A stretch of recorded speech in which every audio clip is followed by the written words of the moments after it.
Hey guys, what's up? It's Bronte75 here and welcome back to my channel. So today I am actually introducing something very new to my channel where instead of doing playthroughs, I am actually going to be doing one-shot videos on video games where we'll play through the whole game in its entirety, or if a game that is like 12 hours long or so, then I would pretty much play that up until I reach a very appropriate stopping point. And for this series of one-shot videos on my channel, I am going to be starting it with my all-time favorite Mega Man game, Mega Man 03. And as you can see, I am actually playing this on the Legacy Collection that released back in 2020. And I'm in a position to say that this collection has the best versions of these games. And not only that, it's the only way I can record these games, since these games originally released on the Game Boy Advance, and I don't know some sort of a capture device that people use to record these, or maybe they just use an emulator. But yeah, for this I am using the Legacy Collection version. So let's go on and get started.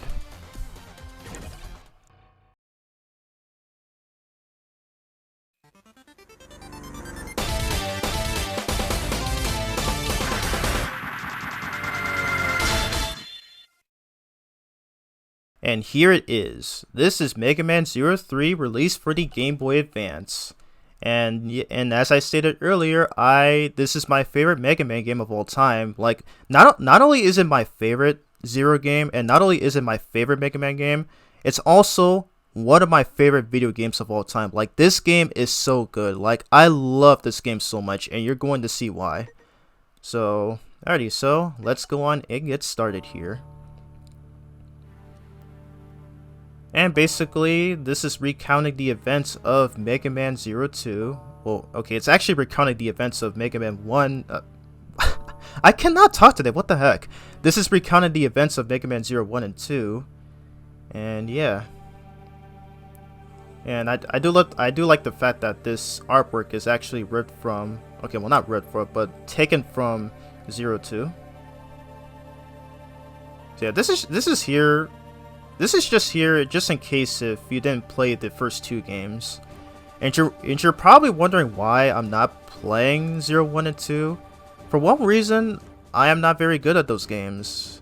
As much as I love the story of the Mega Man 0 series, the gameplay, however, is a bit rough around the edges. Like, I'll just say that right now, because personally, I'm not a fan of Mega Man 01, mainly because that game has a lot of issues. Like, not as bad as games like Mega Man X6 or X7, but it definitely does have a lot of issues, many of which that I just could not stand.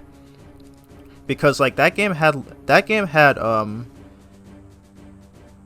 a weird mission structure to where you would play the same stages over and over again. Like, despite the fact that there are different missions and stuff like that. So that's something that I'm not really a fan of. But thankfully 02 kind of improved on a lot of things, but the level design, I still wasn't a fan of the level design.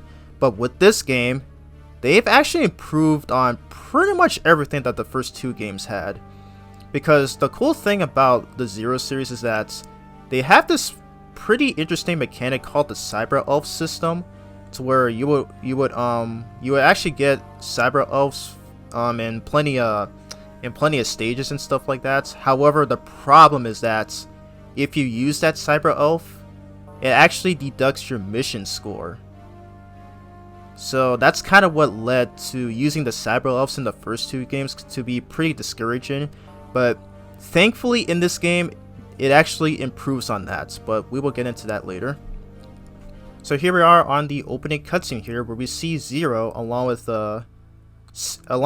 this new character here named CL, and these two NPCs that we're not really gonna speak much on. So it looks like they're walking in some sort of a snowy area, and what the heck is this thing right here?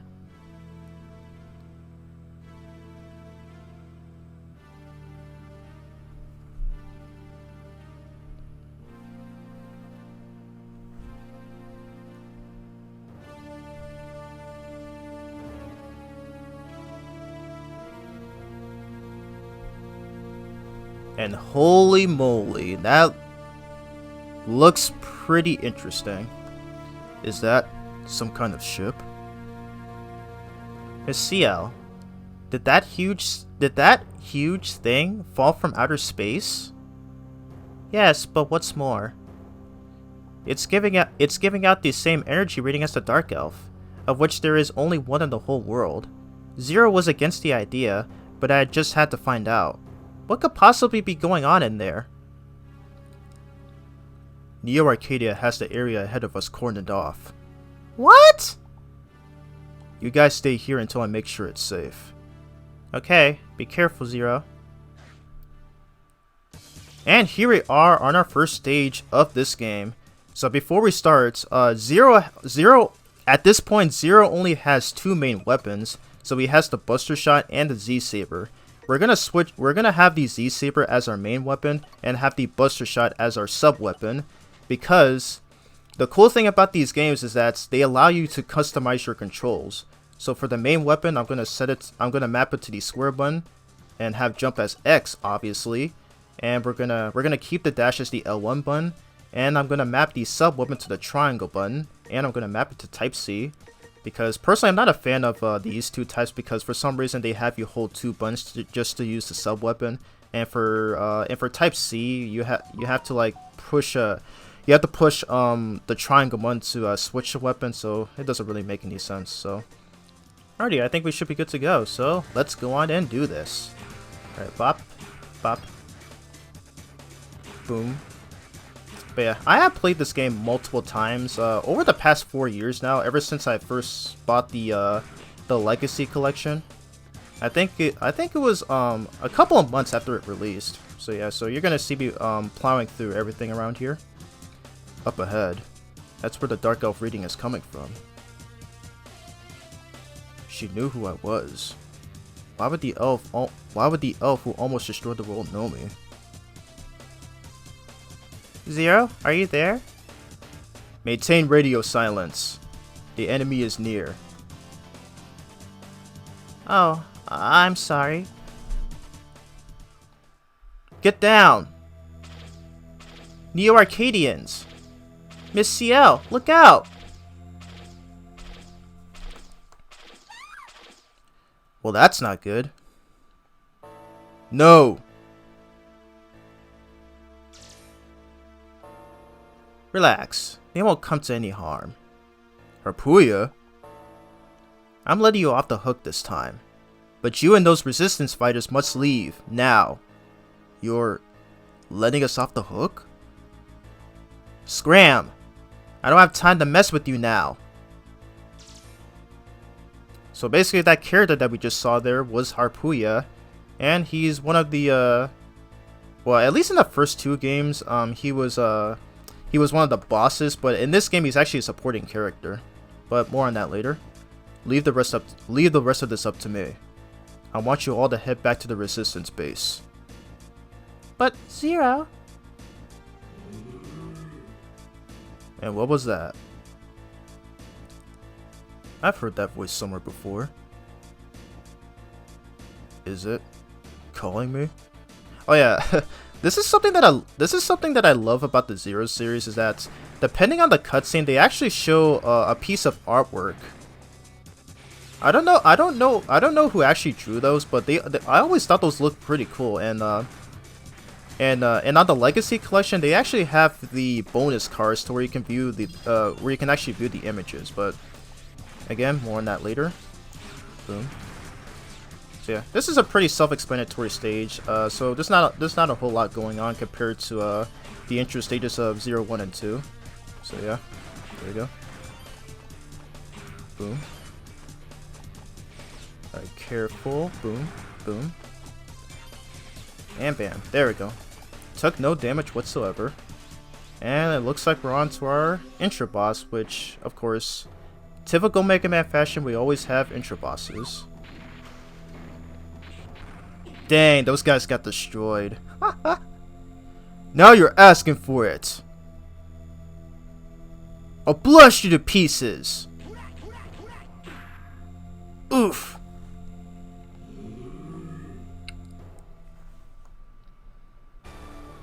And we get another sick artwork here. Are you alive, Fafnir? What a monster! The two of us fighting together, and not a scratch! Omega, the evil reploid banished from Neo Arcadia. He's pretty tough.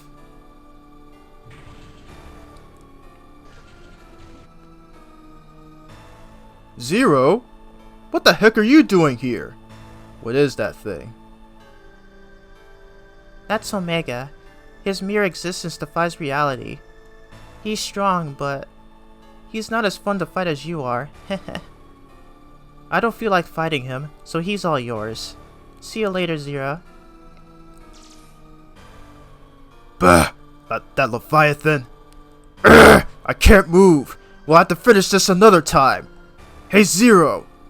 I'll get you and that Omega one of these days! Don't you dare die before then, Zero!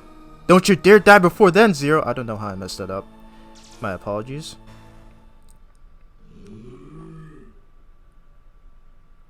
Omega, huh? So you were the one that called me here? And we have our first boss, which is the intro boss, obviously. So yeah, so this is Omega here. So this guy has a pretty predictable pattern. But one thing I do want to bring up is that if you skip his cutscene, he'll actually do the same attacks every time. So you're gonna see me doing that a lot in this video, to where I would intentionally skip cutscenes, so I can have so that I can manipulate a boss's AI, so I can get a favorable pattern. There we go. Easy peasy.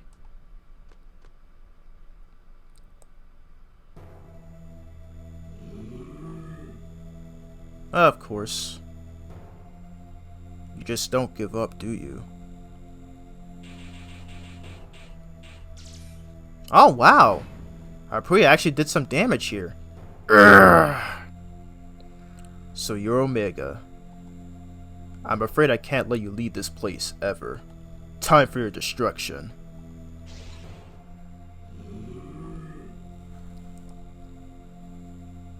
Hehehehe. Omega, that will be quite enough.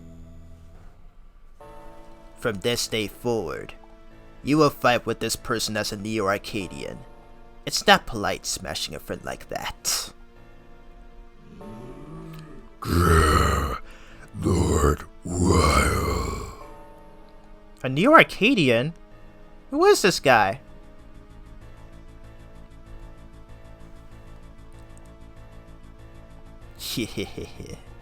I am Weil. You may call me Dr. Weil. You must know my name, Harpuya of the Four Guardians. And you, the legendary hero, Zero. Dr. Weil? You're kidding me! It can't be! Why are you, who were banished from Neo Arcadia a century ago, with Omega? That's simple. I brought him. Master X? Is that you? Harpuya! You haven't changed. And then there's... I miss you, Zero. You must be. You're a copy, aren't you? Yeah. I brought back Master X, whom you defeated long ago, to protect humanity from the chaos of this world. Wow, saved my life. I owe him, see? I'll take Omega back, thank you. Harpuya, you could keep searching for the Dark Elf. Omega and the Dark Elf. We'll need them both for what's to come. But Master X, think how many humans died because of the Dark Elf and Omega, both built by this man. How can you justify exposing humanity to such a grave danger, especially now with the energy crisis almost solved? What's this? Are you trying to tell Master X what to do? When did you grow so bold, Harpuya? While you... So Zero, you good guys are also searching for the Dark Elf, right? Let's make a contest out of it. I'll show you who the real hero is. Why is he stuttering every sentence? Like, what the heck? I can't help but laugh at that. Hehehe. Now things are getting interesting, Zero. Let's see how far you get with that body. Hehehe. Well, looks like things took a turn right there. With that body. Zero. This is terrible. So you were monitoring the whole thing? Hurry back to the base. Operator? Commencing trans. Alrighty, so that was a pretty interesting cutscene there. So we got introduced to a new villain named Dr. Weil, and of course Omega as well, because in the first two games, we had Copy X as the villain for 0-1, and we had that one dude, I think his name was El Paizo. He was the main villain for the second game, and I think he got killed out quickly in that game because he was kind of a douche in that game. I never liked him. But for this game, we got two new bad guys, and Dr. Weil will actually be a recurring villain as he comes back in 0-4. What should I do? Well, for now, not letting Neo Arcadia have the Dark Elf. That will be priority number 1. I will calculate our best course of action, giving priority to the search for the Dark Elf.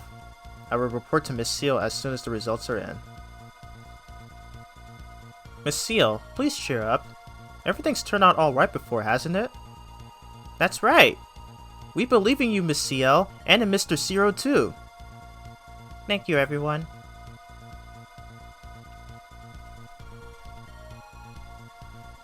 The simulation will take a while longer to finish. I think we're going to need your help again, Zero. But you should get a little rest first. For now, I'll save our data. And of course, in these games, the only way to save your data is talking to Seal right here. Honestly, this kind of reminds me of Sonic Rush Adventure, where you would actually talk to some dude in order to have access to a few things and stuff like that. So I don't know why. Figured I'd bring that up. One more thing, you should go see Servo. I hear he's finished his secret disk analyzer. If you find any secret disks that you can't analyze, ask Servo to have a look for you. Alrighty, so to find Servo, you have to come up to this room right here, and what the heck is that up there? Is that like graffiti art of Zero using the Buster Shot? Like, I just can't help but laugh at that every time. But I'll get into more on why that's there. Alright, so let's talk to this guy right here. Oh, it's you, Zero. Did you get your new weapon from Servo? If not, you should go get it soon. Let me know how it works when you do. I can't really test its potential in the lab. Alrighty, thank you for the Ebs up. Hey, it's Battle Network Mega Man! Holy crap! That's pretty sick. That is pretty freaking sick. Again, I'll go into more details onto why that's there. Alrighty, so here's Servo. Hey Zero, you're alright. I heard the news. Despite the new energy, the world is still not at peace. I never thought peace would be easy, but still. Anyway, I just finished a new weapon for you. I also fixed your shield boomerang. Here, take it.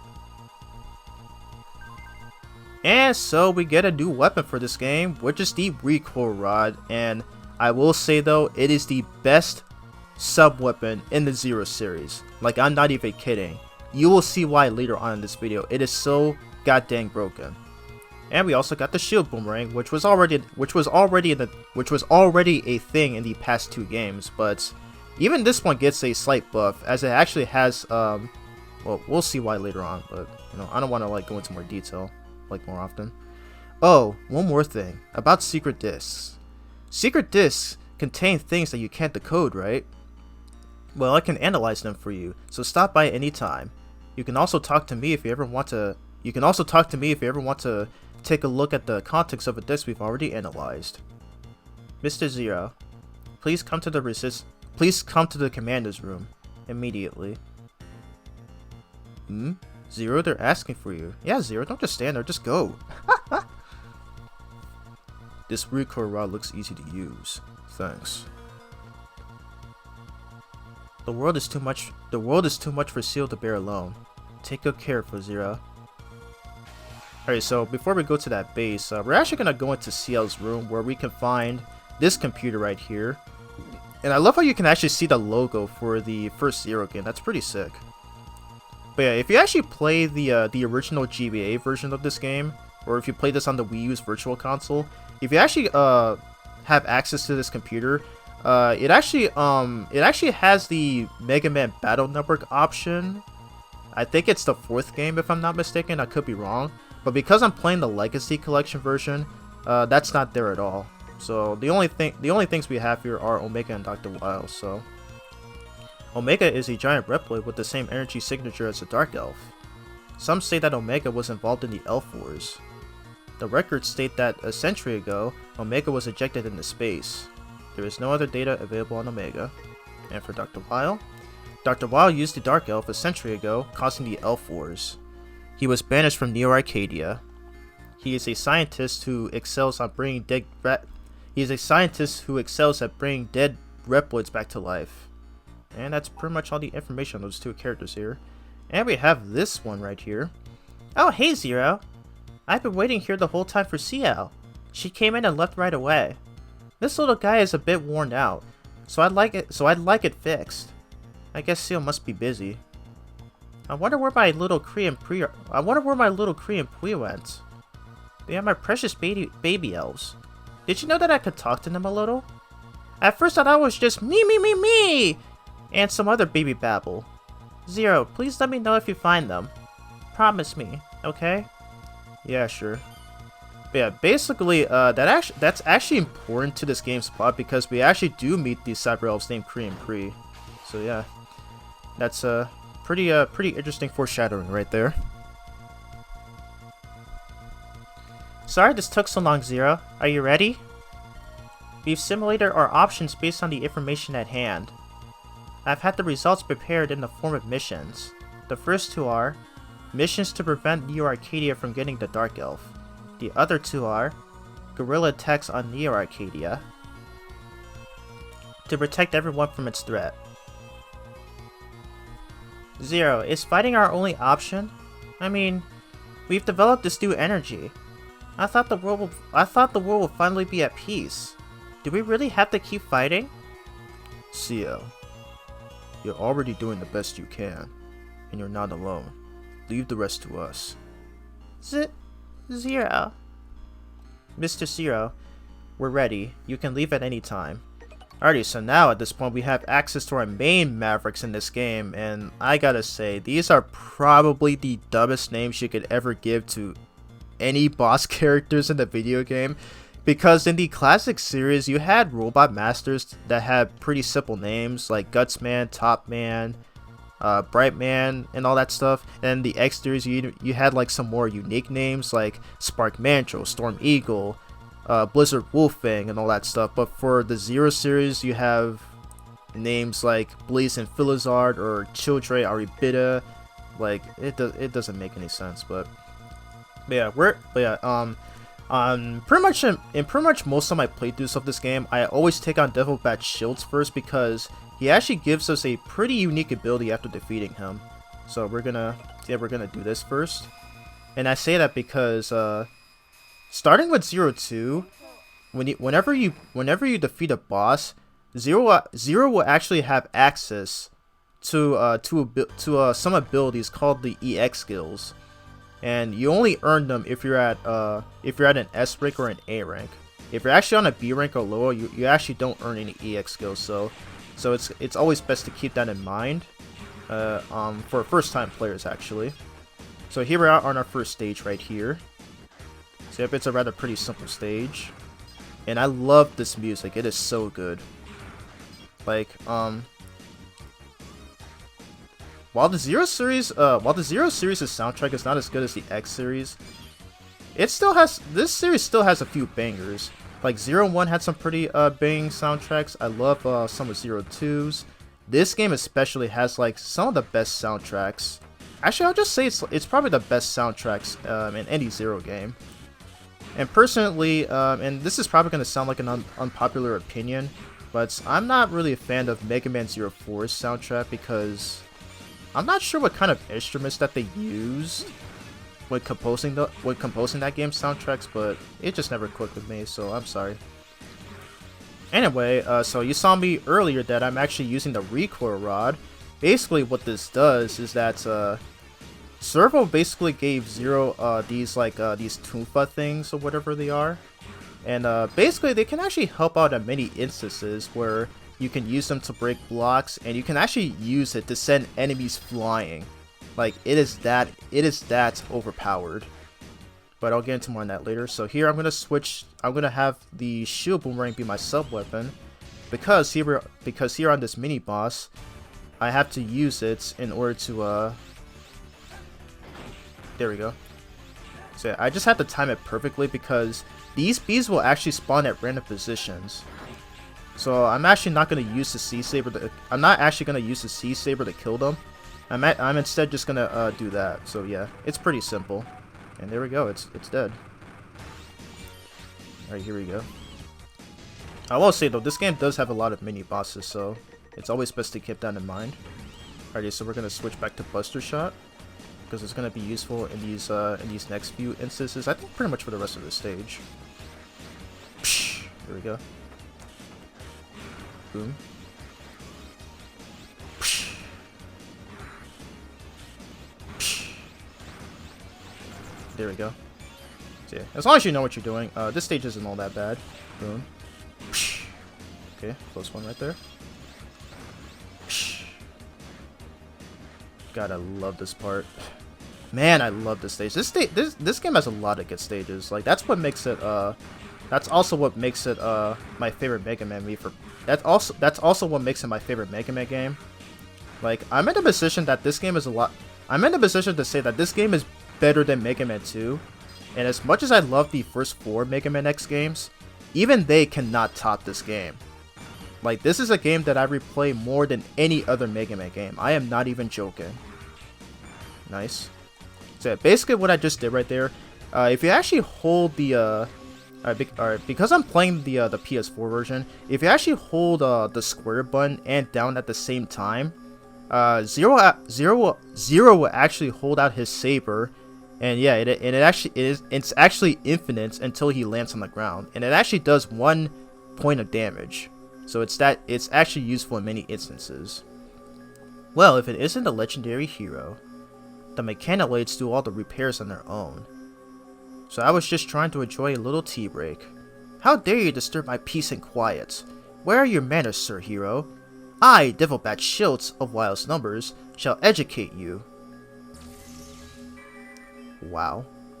Kikiki.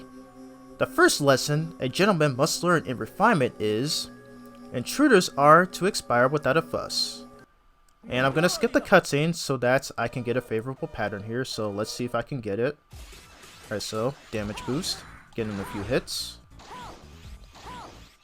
Okay, I got the bad pattern, so looks like I'm gonna lose a lot of time here. Okay, managed to hit him there. So yeah, this guy's a pretty simple boss. Usually I would just manipulate the RNG by skipping the cutscene so that hopefully I can have some good luck. And he likes to do this move a lot. Is he gonna do it again? Okay, no he didn't. Right, careful, careful. Okay, he's gonna do it again. No? Okay, one more hit. Oh, that would have been it. Okay. There we go. That was simple. Yeah, so basically, like, normally, when I damage boosted there, normally he would have normally the energy balls would be on the ground. But for whatever reason, it was on the air instead, so that's why I got a completely different pattern in. And yes, unfortunately, I was not able to get 100 points on this stage because I ended up losing time because I got the bad pattern on this boss. But it's whatever. But I am super good in this game. Like I played this game so many times that I never once get sick of it. I love this game so much. Like I love this way more than every other Mega Man game because it's like my favorite Mega Man game used to be it used to be X4. Like, it used to be like Mega Man X1, then it used to be X4, then X3. Now it's this game. So, I love this game too much. So, yeah.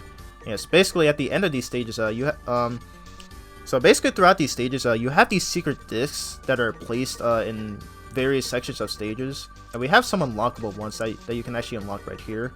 But for this one, personally, yeah, you cannot analyze this. So you actually have to talk to the server in order to unlock the disc. But, yeah. So that was Devilbat Schiltz's stage.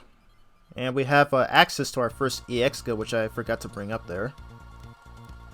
Alrighty, so we're gonna activate it. So we'll pretty much just activate it after that. In our next stage. Alrighty, so we're gonna head on into our next stage here, which is Blazing Philizard, who actually gives us another very useful EX skill. So let's go on and jump in here.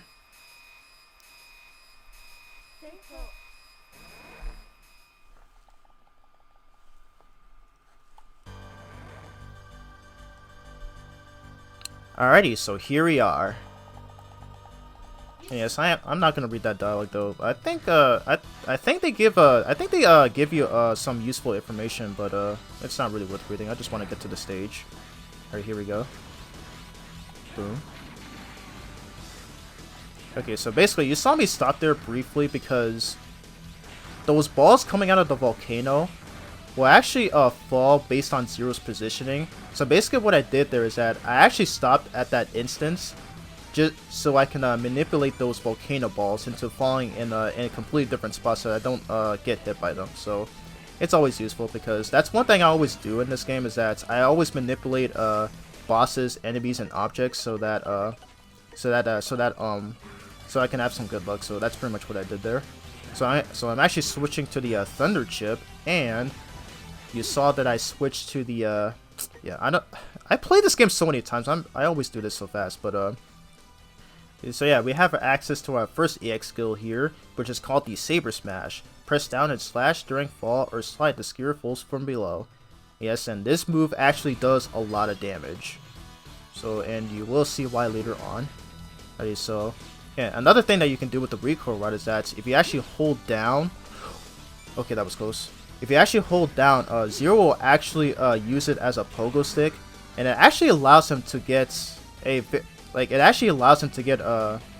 to actually reach a certain distance. Like, it allows him to jump even higher than normal. So once again, the recoil rod is like super useful. There you go. So yeah, that was the tricky part right there. So you have to jump on those platforms, and yes, that lava is insta kill. So do not get hit by that lava whatsoever. There we go. Oh yeah, the cool thing about it is that it actually creates a shockwave if you have the Thunder Body equipped. So it's always swell. And we push this thing right here because so that it will actually give us access to a very useful Cyber Elf. Nice. Because that one I just got earlier in the stage, that one actually gives that's also a very useful Cyber Elf that we're about to get. Alright, so here we are on, I guess I could call this a mini boss, but it doesn't really seem like that. It doesn't really seem like one. All you're doing is just killing these things that spawn in random positions. Okay. There we go. Yeah, this part's rather easy. Nice. But yeah, it's completely RNG it's completely RNG where those things would spawn, because sometimes one of them would spawn right in front of me, and they would always damage me as a result before I have a chance to react. So, but thankfully I got lucky that time, so we're all good. There we go, Saber Smash those guys.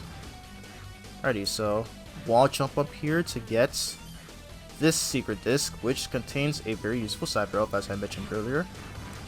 Bam. Alrighty, so we're gonna switch. We're gonna have Buster Shot be our main weapon just for this part right here. So let's get that secret disc, avoid that thing, and then shoot that enemy. So yeah, that's the reason I needed to use the Buster Shot. So we're gonna switch back to Z-Saber. Okay. This is a pretty difficult part. Woo! Close one. So yeah, I remember dying on that section so many times when I played this game for the first time, but thankfully it's always easy. Like if you've memorized that section, you can pretty much get by just fine. And here is Blazing Philizard himself. I almost gave up on fighting a foe worthy of fighting me. You look like you might be at least be a minor challenge. I'm gonna enjoy this, Zero. My apologies for stuttering a lot. I don't know why I do that. Yeah! Get ready for Blazing Philizard. We'll have one of Wile's numbers. Let's heat it up, Zero! Alright, skip the cutscene again, so that I can manipulate the AI. Boom. Boom. Get him again. Yes! One more time. Nice. Let's go. That was freaking awesome. Yes, I'm not gonna read all that. They pretty much just say some of the same things when you kill them. So that dialogue is not worth reading. So that was Blaze and Phyllisard stage, and we got 100 points, took no damage, and we got the Flame Body chip. You captured the EX skill of Blaze and Phyllisard. You got the Burst Shot, which is another very useful EX skill in this game. Like, this one I love a lot. Alright, so we have access to the Sloppy Cyber Elf, which I'm going to be using after this stage. Alright, we got 50 E crystals. Okay, we got that, which I'm never using. We have, okay, that I'm also probably never going to use. And we also have the Cyber Elf Cloggle, and this one is also especially useful, which we're going to see why in a few seconds.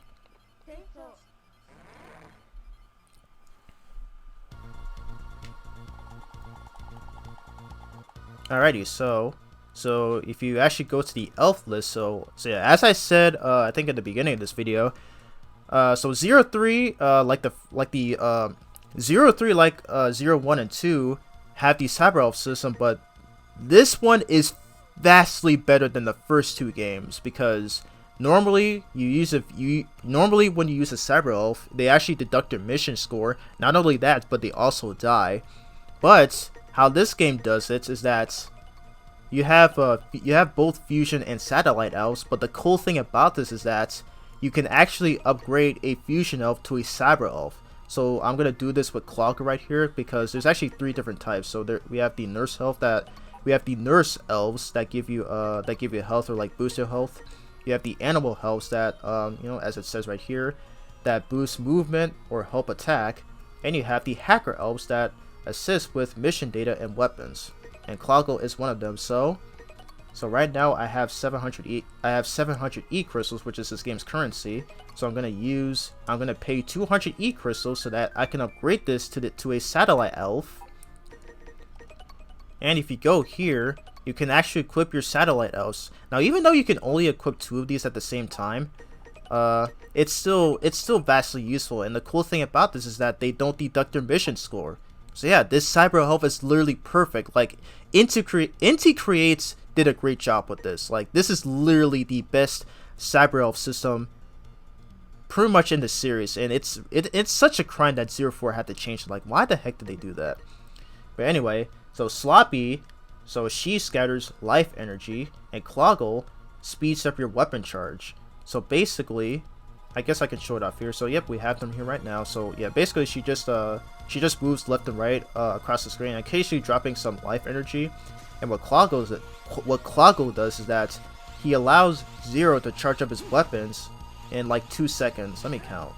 1, 2. Yep, 2 seconds. So apparently I heard from a speedrun that it actually lasts like 2 frames. So yeah, so that's literally a total of 2 seconds. So it's always freaking useful. Really, really useful. Alrighty, so with that, we're gonna head on into our next stage, which is Death Task Mantis. Again, another stupid name for a boss. And this is another simple level, so we're gonna go on and hop in.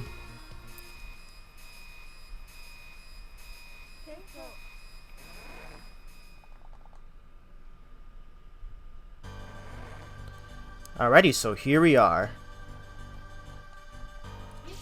Alright, skip the dialogue because that's not worth reading. Alrighty, so I'm gonna use the Saber Smash to take out these enemies right here.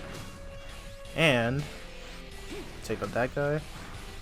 Alright, and this is where you need the recoil rod so that you need to break these blocks in order to reach those collectibles there.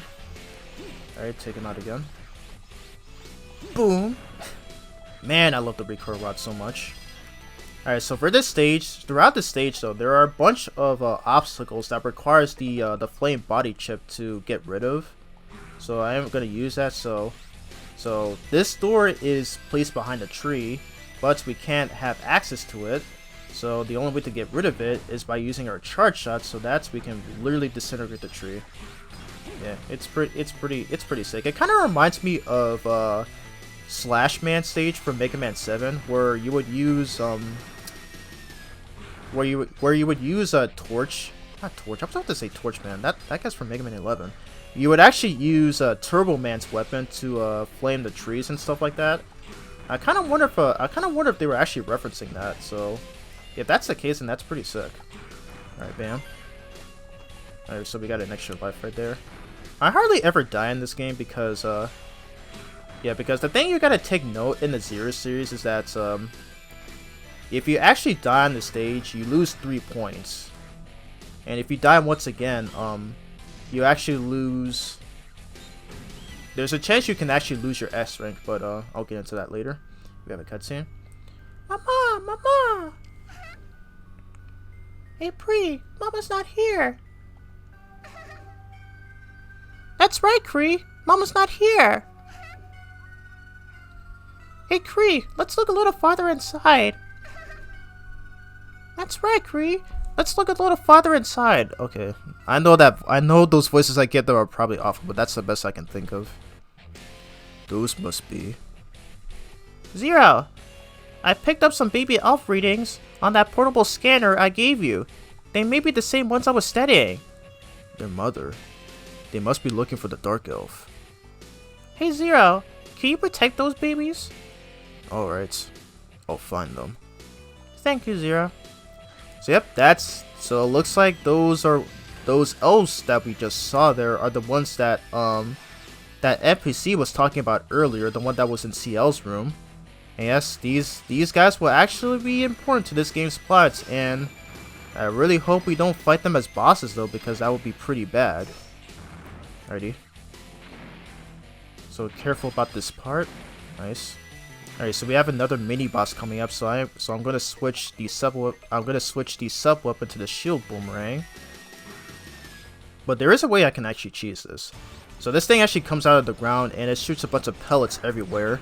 And yes, this boss is completely RNG. It always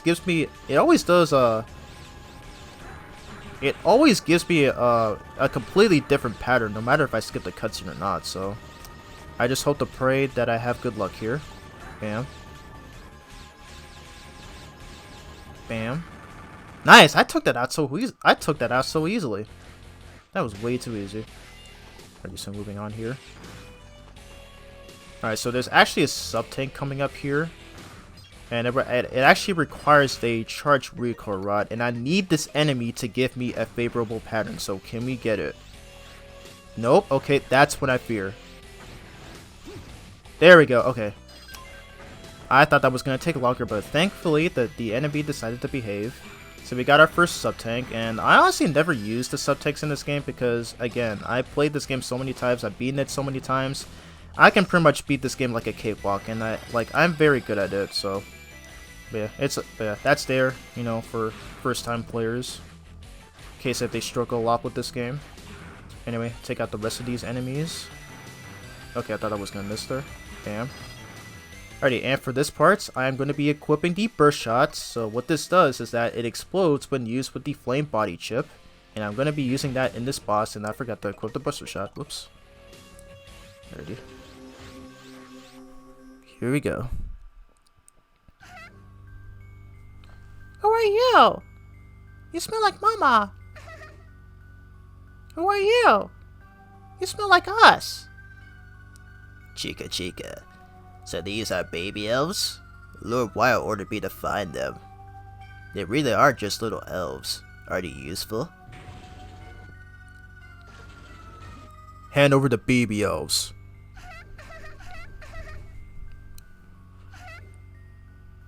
Oh, I know him. He pushed Bulma around. I know him too. That's the guy who pushed Mama around a century ago. You faker! You faker! Hmm? Chica Chica, shut up, you baby elves. If you don't want to get chopped up, go into that room. Wah! I also love how the other one repeats what the first one said. I just find that funny sometimes.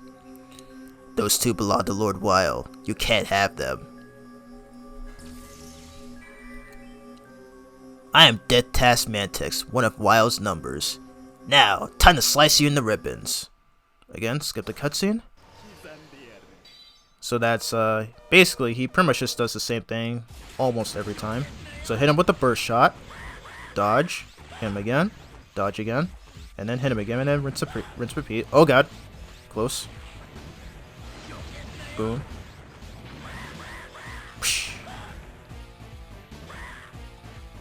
And you're dead. Easy peasy boss as always. Oh yeah, I forgot to mention, but the cool thing about the Zero series and also in the ZX series is that whenever you kill a boss with a saber, they actually split in half.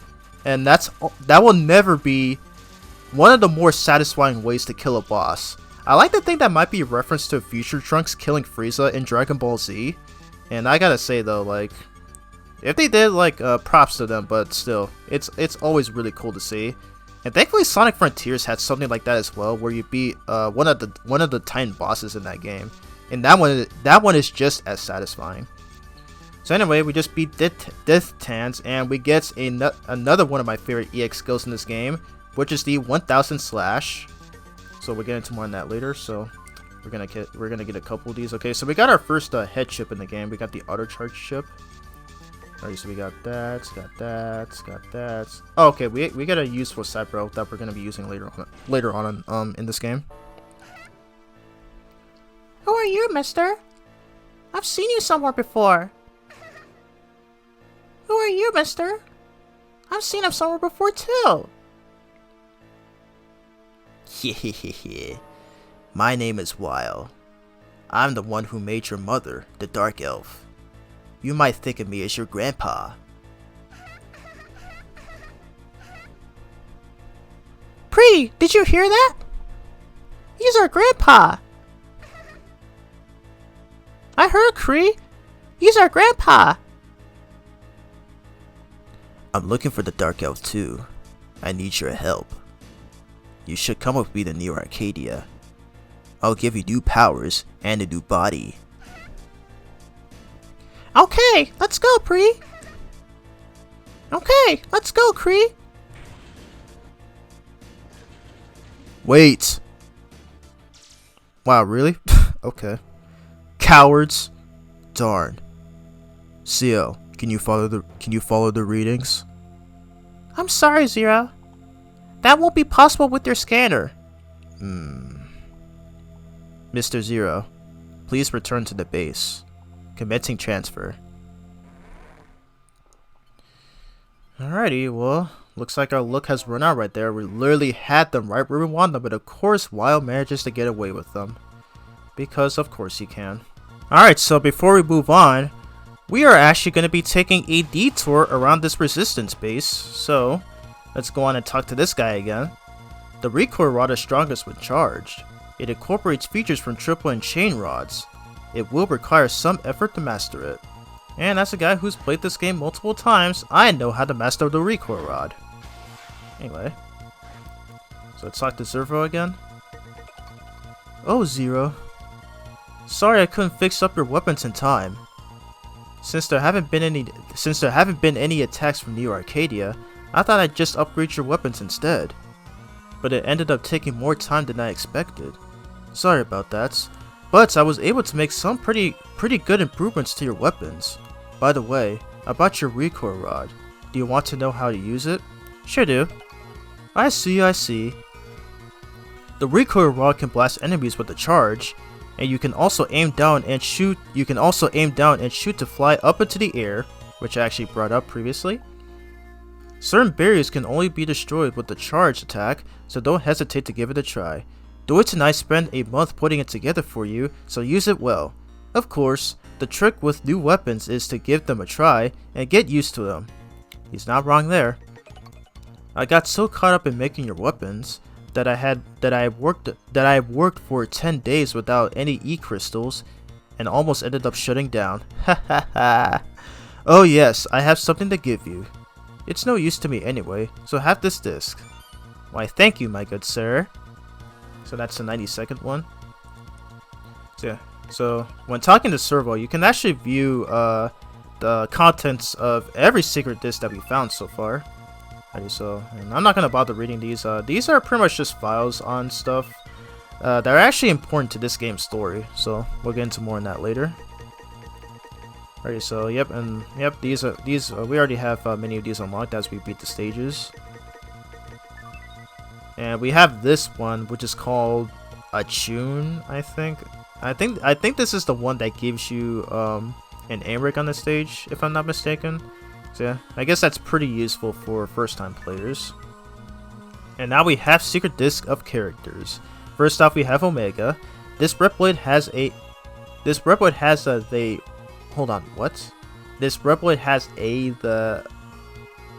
I think they made a typo on this one. How the heck did they miss that? But anyway, this Reploid has the signature of Dark Elf, which is true. Next we have Blazing Philizard. This lizard can detach its tail and flirt. Wait, this guy's a lizard? What? I actually did not know that.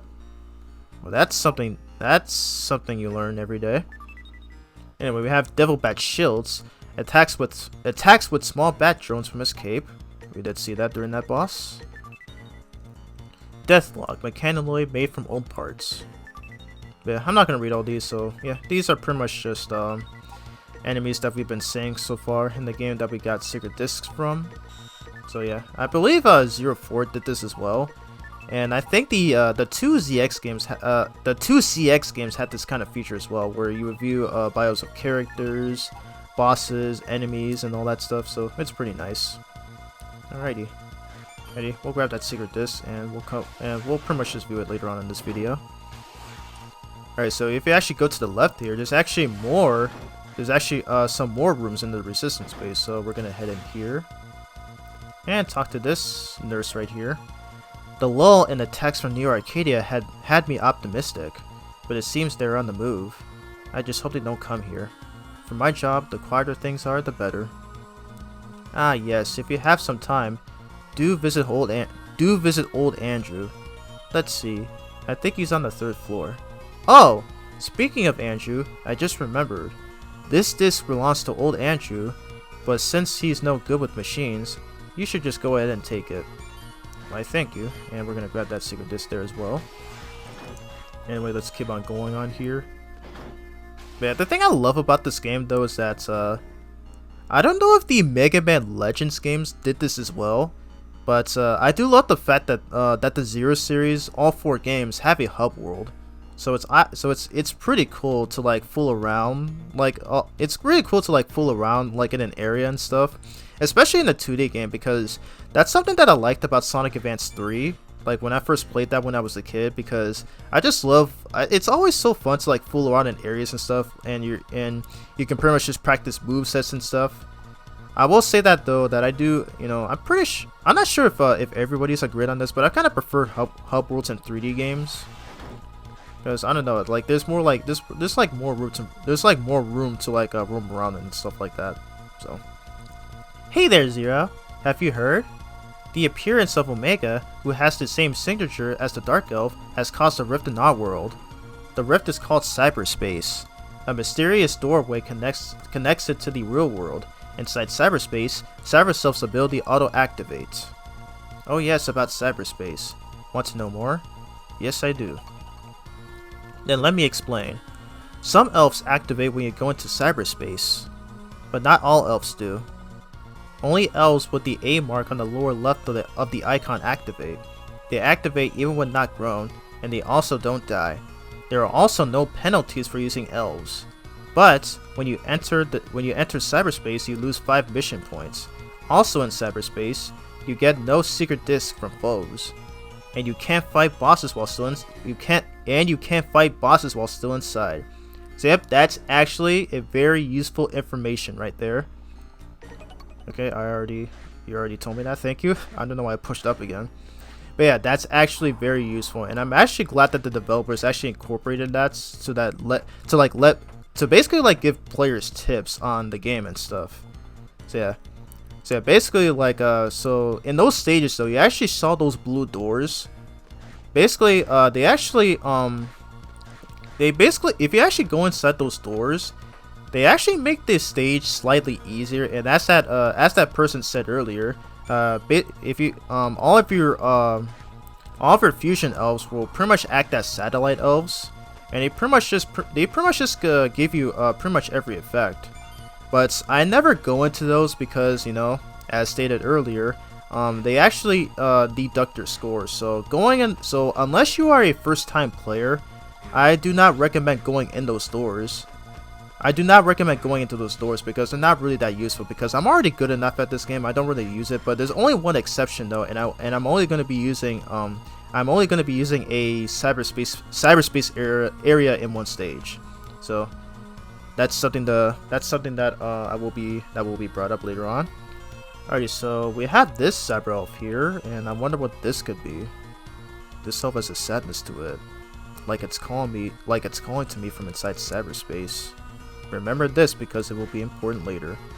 So yeah, basically, if you played the original GBA version of this game, yeah, so you see all these cats and plants and a bunch of graffiti arts and like those Battle Network Mega Man artwork around. Those are actually activated by mod cards actually. And this thing, for example, that we're standing on, this thing is actually like some sort of an elevator because. This thing is actually some sort of an elevator, but because I activated a mod card, because I activated one of the mod cards, this actually turns into a log version of an elevator instead. So it's pretty cool. That's yet another thing as to why I love this game, is that they have like yeah, you have these bonus cards that you can actually activate. So it's pretty cool, and they can, some of which that can actually upgrade all of Zero's weapons. So it's always pretty freaking swell. Because originally, you know, for the GBA version of this game, you had like I'm pretty sure the Game Boy Advance had this thing called the e-reader cards, where like you had like these cards for like certain games that would allow players to change like certain effects, or you know, all that, or like change a few other stuff about that. Like I think games like the Mario games on the GBA, I think that's what they did. But yeah, basically, if you actually had that, you actually connected to your Game Boy Advance, and then you would pretty much use that card to make changes to a game, and this game is actually one of them. And thankfully, this was also a thing on the Zero collection for the DS, where I think if you beat every game, you have access to all the cards. For the Legacy collection specifically, you earn those cards by getting every trophy for the Legacy collection. I guess I can show that off right now, or okay, not right now. Okay, so I'll probably just show that off later on. Probably just show that off near the end of this video.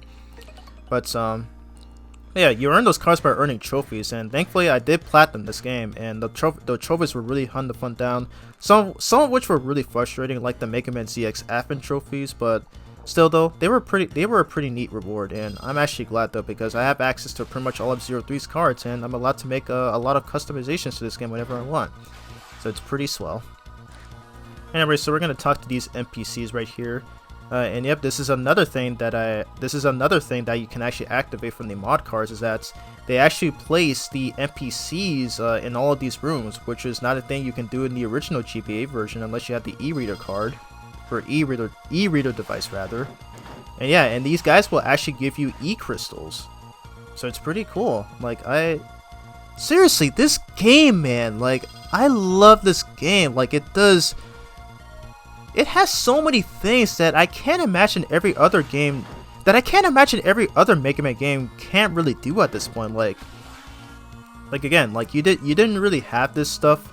You didn't really have something like this in, you know, the classic Mega Man games, or in the classic Mega Man games, or even the X series even.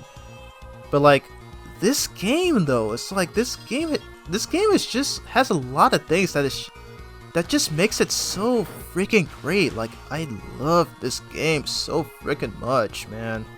It's so good, and it's a game that I just constantly replay every day over and over and over again.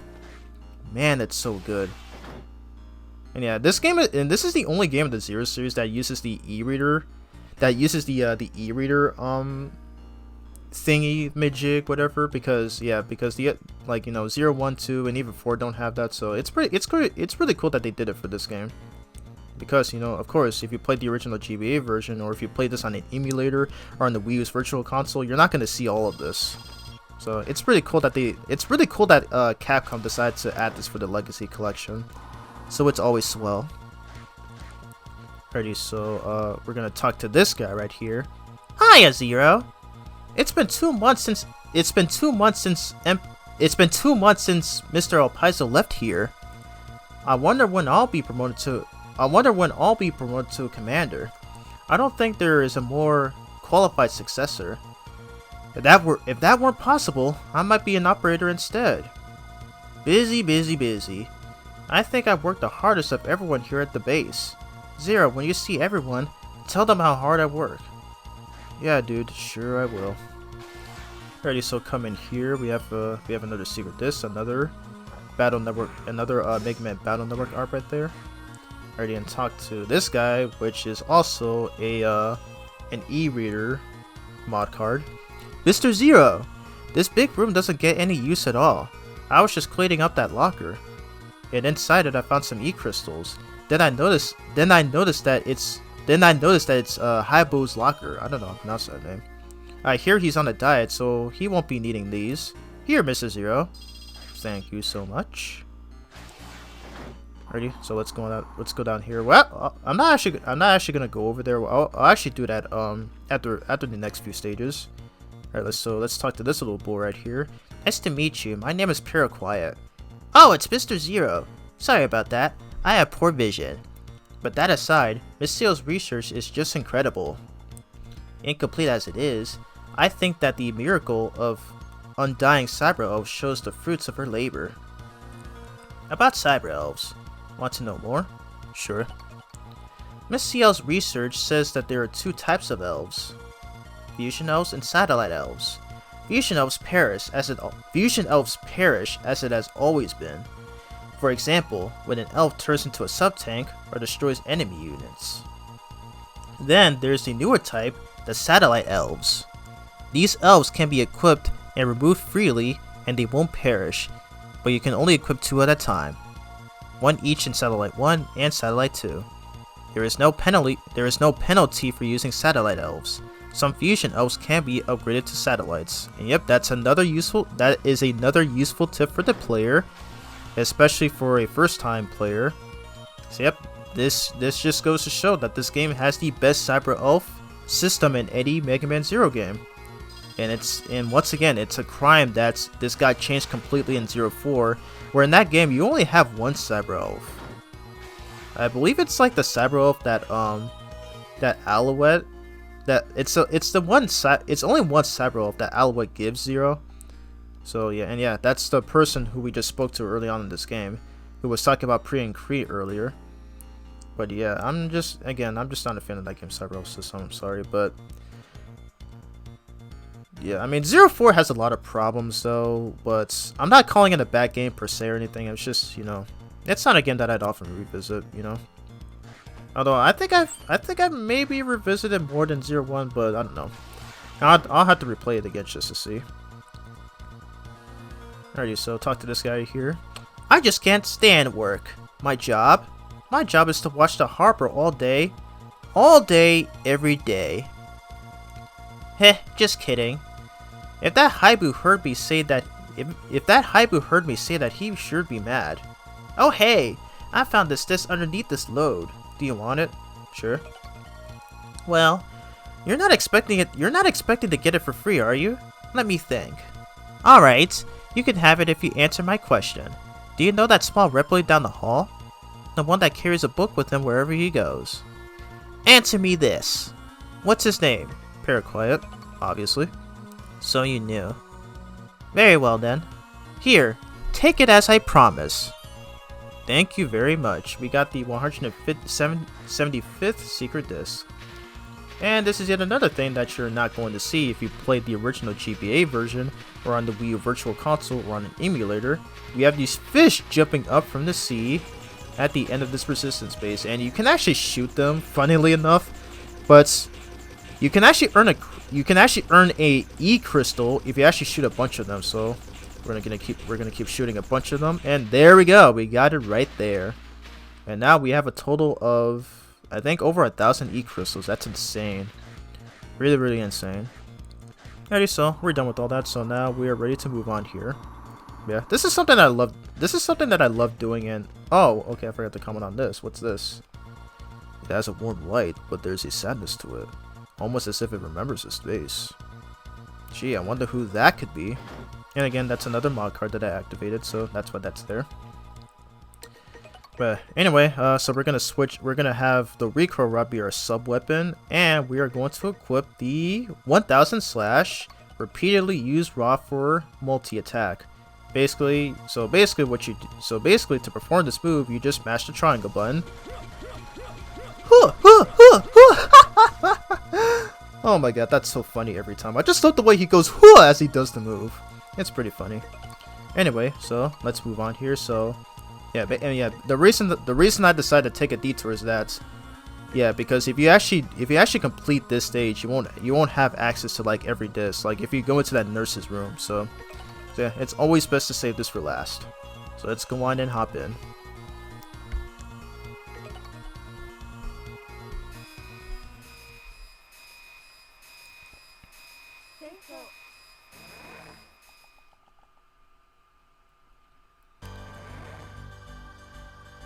Alright, so here we are. Let's do this. Yep, this is another one of my favorite stages in this game. Apparently this is the stage that literally everybody hates, and I can understand why, but okay, so we'll get into that after this right here. We're introduced to the boss already. Who the heck are you? Yeah, you must be after the Dark Elf too, am I right? You have to get past me first. Alrighty. Can you hear me, Zero? There's a switch up ahead that lowers the ocean's water level. Hit it and slow the mech down.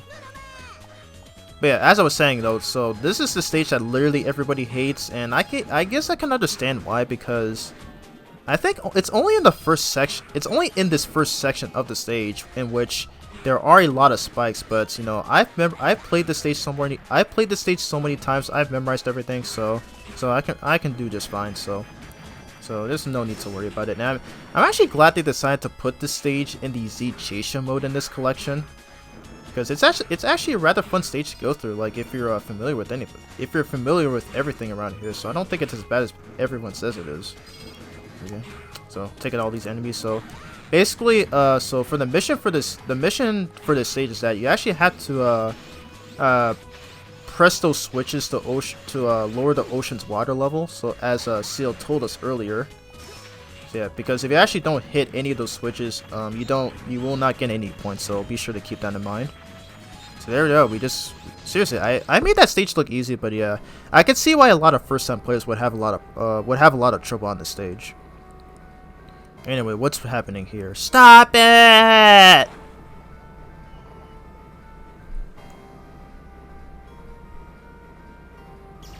Oh god. Wait, did the Dark Elf just turn this enemy into a discount copy X? Like in its second phase from 01? That's pretty sick, I'm not gonna lie. Apparently he even makes a... Oh god, I forgot to skip the cutscene, god dang it. Crap. Okay, so I'm gonna have to deal with this. So yeah. Usually he would like fire those fireballs like in like 4 directions, but because I forgot to skip the cutscene, he didn't do it. I'm surprised I didn't take damage there, but that was definitely a close call. Okay, I missed, but that's fine. Boom. So yeah, basically on this fight, just use your charge saber and your charge recur rods, and you should be able to go down. Very close. Bam. There we go. That's easy. Dang, I hate that I forgot to skip the cutscene, so I just need... It's something that I need to keep in mind, though, so that I can get the proper pattern. Alright, so we're on to the second part of the stage. So there are no more spikes. Okay, well, there are some spikes. If you go on to the upper... Okay, yeah, there are some spikes up there, so... But again, this stage is not really as bad as people make it out to be. I think this is a really fun stage if you're familiar with everything. Alright, take out those piranhas. Boom. Nicely done. And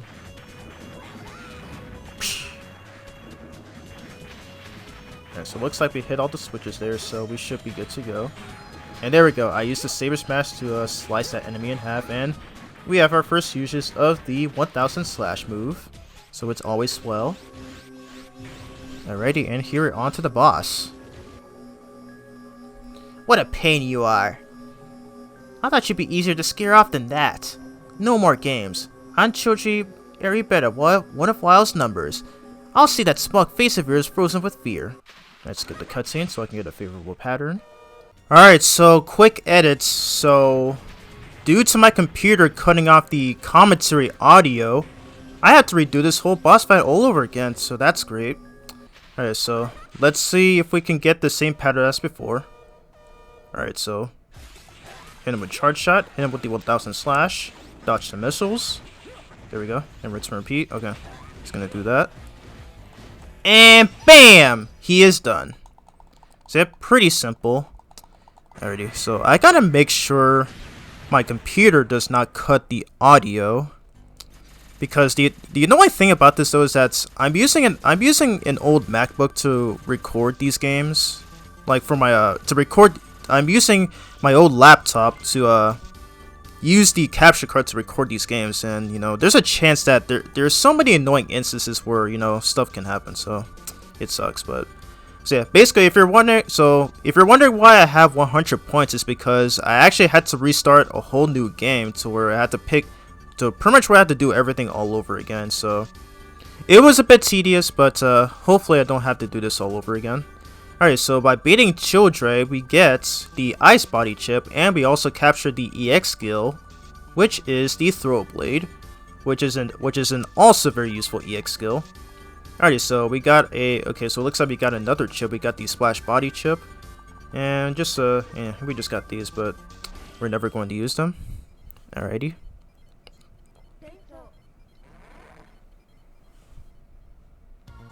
And that's it for the first 4 main Mavericks of this game. And oh yeah, read the dialogue here. But the Dark Elf was too fast, and we lost sight of it. I scanned that area again, but there's no reading anywhere in the vicinity. I know an apology is not enough, but I am truly sorry, Zira. You have completed all the missions. This next mission involves deciding what to do with the mission factory that's been newly discovered. We are currently also searching for the Dark Elf, while we look into its solutions for this problem. We have to do something about that missile right now. We had to calculate the transfer coordinates for the missile factory based on old satellite photographs. So the coordinates would be too dangerous to use as a direct transfer route. The land route to the missile factory is also dangerous due to the scout patrols that are searching the area. We're scanning for the Dark Elf, but no luck yet. Understood. Let me know if anything changes. Alright. Oh yeah! Yep, we can save our data. Data saved. We'll contact you right away if we learn anything new. Please, get some rest until then. And we got cutscene with the bad guys, which is always interesting about pretty much anything in fiction. Master X. Do you still trust that man, Weil? His banishment did not follow official channels. Just because what he did resulted in the terrible calamity, that does not mean that banishing him was justified. He has returned to Neo Arcadia in a legal manner. What reason is there to drive him out? Don't worry! He learned many things from his mistakes of the past. He'll do things right this time. I love how he stirs every sentence. It's so funny. Yeah, thank you, Master X. I, Dr. Weil, shall never repeat my past mistakes. Never again. Yes, yeah. Still, to gossip about me behind my back? My, how almighty the 4 Guardians have fallen! What? Weil? Master X. The Dark Elf has appeared in Neo Arcadia, area Z3079. It's the farthest area from here, a human residential district. We'll go. Leviathan and Fefnir are still undergoing maintenance, but if we hurry things along a bit... Harpuya, how long do you plan to act like you're in charge? Letting the Resistance get away with countless uprisings. Even letting the Dark Elf escape. I'm tired of useless people like you. The 4 Guardians are going to be stepped down. But, Master X... Dr. Weil, I'm entrusting you with the leadership of our armies. Will you accept? Hehehe, yes sir. I will capture the Dark Elf without fail, before she falls into the hands of the Resistance and becomes a threat to this world.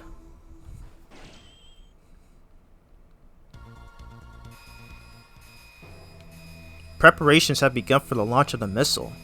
We do not know the target area, but we are attempting to hack our way in and find out. A tremendous energy is emanating from the missile. It seems that Omega is on board. Omega? That Omega? On the missile? Seal, enter the coordinates you found. That's dangerous. Operator, hurry up and prepare to transfer. Zero? I'm not sure about this. I believe in you.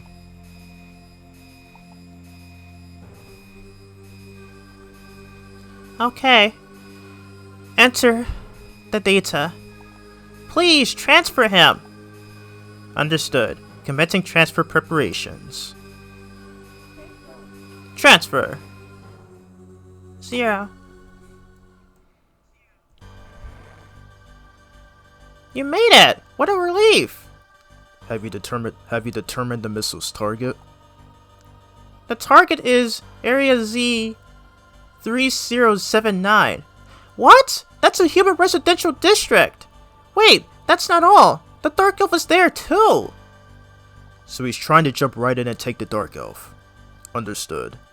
And as per usual for these games, well, particularly in the Zero series, after beating the first 4 Mavericks, we're pretty much into, well, we're pretty much always taken into an unskippable, I don't know what to call this. I think it's like I think they call this like intermission or something like that.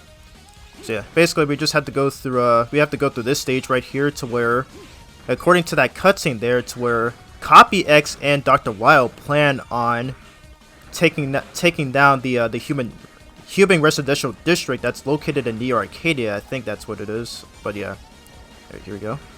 There you go. Take out that guy. So yeah, once again, I don't think I mentioned this earlier, but that move is actually called the Skull Crush. Where again, if you hold down X and down, if you hold X and down at the same time on the D-pad, Zero will actually hold out his saber, and it's infinite until he lands on the ground. And okay, I don't know how I messed that up. Okay, there we go. So take out those guys and BAM! Okay, so basically what I did there is that I think that's called the reversal trick, to where it's a bit tough to explain. So I would kind of recommend checking out a video to see that. But if you actually push, like the second the saber connects, like if you push like if you immediately push left and then right again, like as it hits each frame, you can actually instantly kill enemies like that, so it's always useful. I almost skipped this cutscene on accident. Whoops. It's rocket time! All right. It's rocket time! They launched it! Zero, don't get any closer! I have to act now while Omega is immobile. I'll sneak in and stop both him and the missile. Alrighty, let's do this. So, alright, so we're on to the second half of the stage. So I equipped the Buster Shot just to deal with these enemies right here. Very nice. And this low-key reminds me of Egg Rocket from Sonic Advance, where pretty much the same thing happens. Where, you know, like there's the rocket would split into multiple pieces. You know, pretty much dividing it into sections and stuff like that. I mean, which is kind of fitting considering that game was also on the Game Boy Advance. So there we go. We got through this pretty easy. This is a pretty short stage, but again, it's like an intermission stage, so you're always forced in here. You're always forced in here each time you beat the first 4 Mavericks. Baby elves? He came, the bad Reploid! He came, the nasty Reploid! Omega will go rescue Mama! Don't get in his way! Leave! We'll protect him from you! Don't get in his way! Leave! Seriously, I just love how the other one repeats what the first one says. Alright, here we go. So we're fighting these baby elves right here. Alright, dodge. Okay. Nice. Ah, dang! How did I mess that up? I got too close. Okay, whatever. Okay, thank you for the life energy. And I got hit again. That's cool. I don't know how I messed it up. I somehow got too close. I somehow got too close to him there. Why, you horrible thing! Ow, that hurt! We may have lost, but the missile will land soon. Our mission is a success. We may have lost, but we'll see your mama soon. And I heard you the first time. Why did he gulp? Considering that he's a robot, that doesn't make any sense. But I just find that funny. That's one of the only times you see Zero literally shake in fear like that, especially when he gulps. I mean, again, he's a robot, so he shouldn't be able to do that. But whatever. So anyway, we beat that stage. We got 100 points. I kind of messed up trying to hit them with the Saber Smash, but it's fine. Because if you take more than 6 damage, you start losing points for damage. Alright, so get all this. We're probably not going to be using any of them.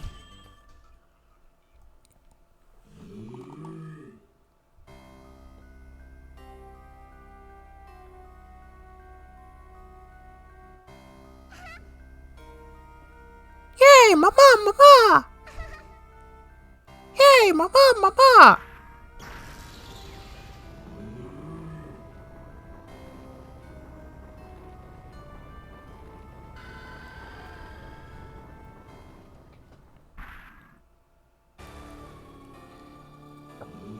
Okay, can I just say this right now? Like, why does this remind me so much of Golden Frieza? Like, I mean, I know this predates the Dragon Ball Z Resurrection F movie, but still, it just reminds me so much of that.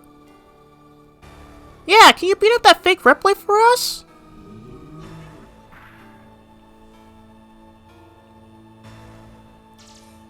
And here's Harpuya. What's he gonna do? We, the Reploids of Neo Arcadia. We are defenders of humanity, the only justice here. Is this wasteland what you people call justice? While... Come on, Harpuya, get him! Ah, dang, he did his best. I am... Harpuya. Perfect! Get him! Zero, don't move! I'll transfer you to the base now! And right at the last second. Wow.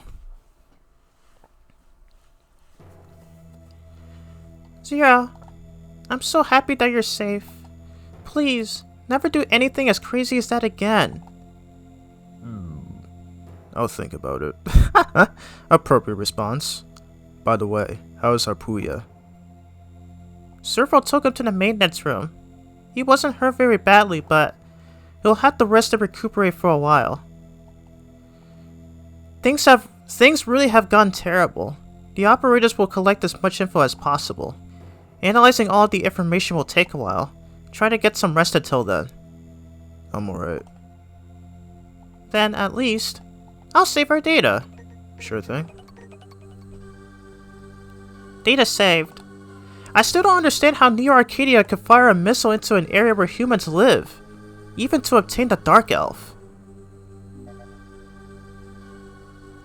Someone has broken into our transmission circuit. It's Neo Arcadia. Put them through. Can you hear me, members of the Resistance? And Dr. Cecile. Copy X! We have custody of the Dark Elf. Let us put a stop to this foolish conflict. We ask that you surrender to us. Surrender? Hand over the new energy you invented, the CL system. If you do this, I guarantee the safety of you Mavericks. He's got to be. As a result of our analysis of the CL system information that you so kindly send us, we have determined that by combining it with the Dark Elf, it may be possible to generate enormous amounts of energy. This would solve the energy crisis in one fell swoop. There would no longer be a reason for us to fight. CL, a single answer from you will bring peace to a world. I can't trust you. What's that? You were prepared to sacrifice humans to attain the Dark Elf. I cannot trust you after seeing that. You cannot have the CL system. It was built so that humans and Reploids can live in peace. Is that your answer? Fine. You have a monopoly on energy resources. And Zero, a Reploid with terrifying fighting skills. You are nothing more than filthy extremists. CL, I was holding back until now. Because you were there, a human. Now you can face the consequences along with your Maverick friends. The transmission was cut off. The Neo-Arcadian military has begun advancing on our base from multiple areas. They've launched a total offensive. Zero? You believed in yourself and fought accordingly. What comes next is my job. Tell me which areas they are in. I will intercept. Zero? Alrighty, so looks like we have our next group of Mavericks, all of which are from the first Zero game. So we have Anubis Necromancis III, we have Hanibashin Jr., and we have Blizzak Stagroth R. I don't remember what that stands for. We're going to be taking him on first because, for a few reasons, because he also gives us a pretty useful EX skill. So I'm actually going to be doing this in reverse order because it's going to be, because these next two EX skills that we will be getting are going to be useful for Anubis Necromancis III stage. So let's go on and hop in here, and this is another one of my favorite stages of this game, mainly because it takes very good use of the recoil rod. So take out those enemies there, hit this guy, and then bounce. Okay, let's try again. I don't know how I messed that up. There we go. Okay. Yeah, it's so hard to do these perfectly while commentating because there's a chance that I can mess up. So it's not always guaranteed. So here's hoping it gets some good luck. Okay, again, take out the rest of these enemies with the recoil rod. Alrighty, so far so good. Alrighty, so I'm gonna switch to this, which is the throw blade, in which you can press down and the square button to slash and shoot a blade up ahead. Because basically, this move can actually go through walls, unlike the Buster Shot for whatever reason. So yep, it's very useful in many instances. Alright, and be careful not to get frozen by these things. While they don't do any damage, they can cause you to lose time, so it's best to avoid them as possible. There we go. Slash these guys. Okay, almost messed that up. Love the recoil rod. And that's not all, because we're gonna be seeing more of its usefulness in this stage. Bam. Nice. Boom. Okay, and slash these things, and be careful not to fall into those spikes there. Take out that guy.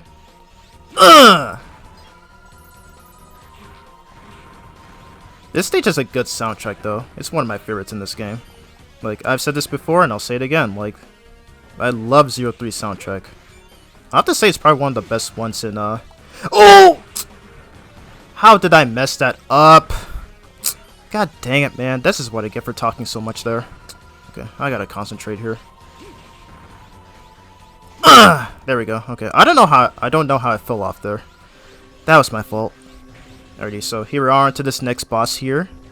Against Blizzak Stagroth.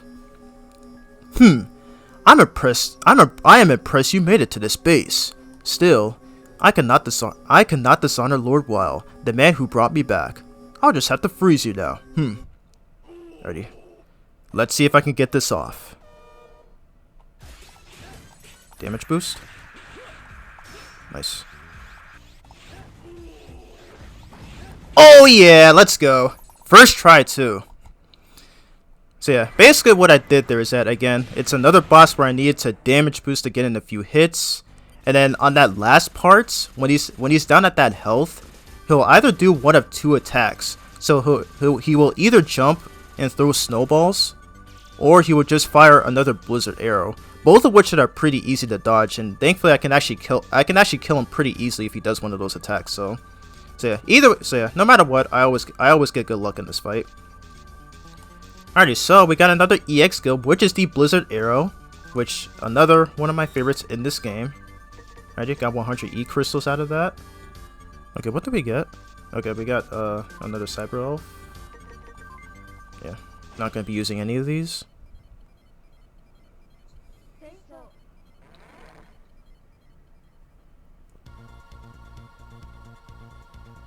Thank you, Zero. Okay, I don't need to read that. What am I doing? Alright, so we're gonna move on into this next stage, Honey Machine R. Again, I don't know what that stands for. I'll have to look it up after this video. So yeah, this is another easy stage. The only problem in this stage though are those annoying bee enemies that we saw in Difflebat Schultz's stage.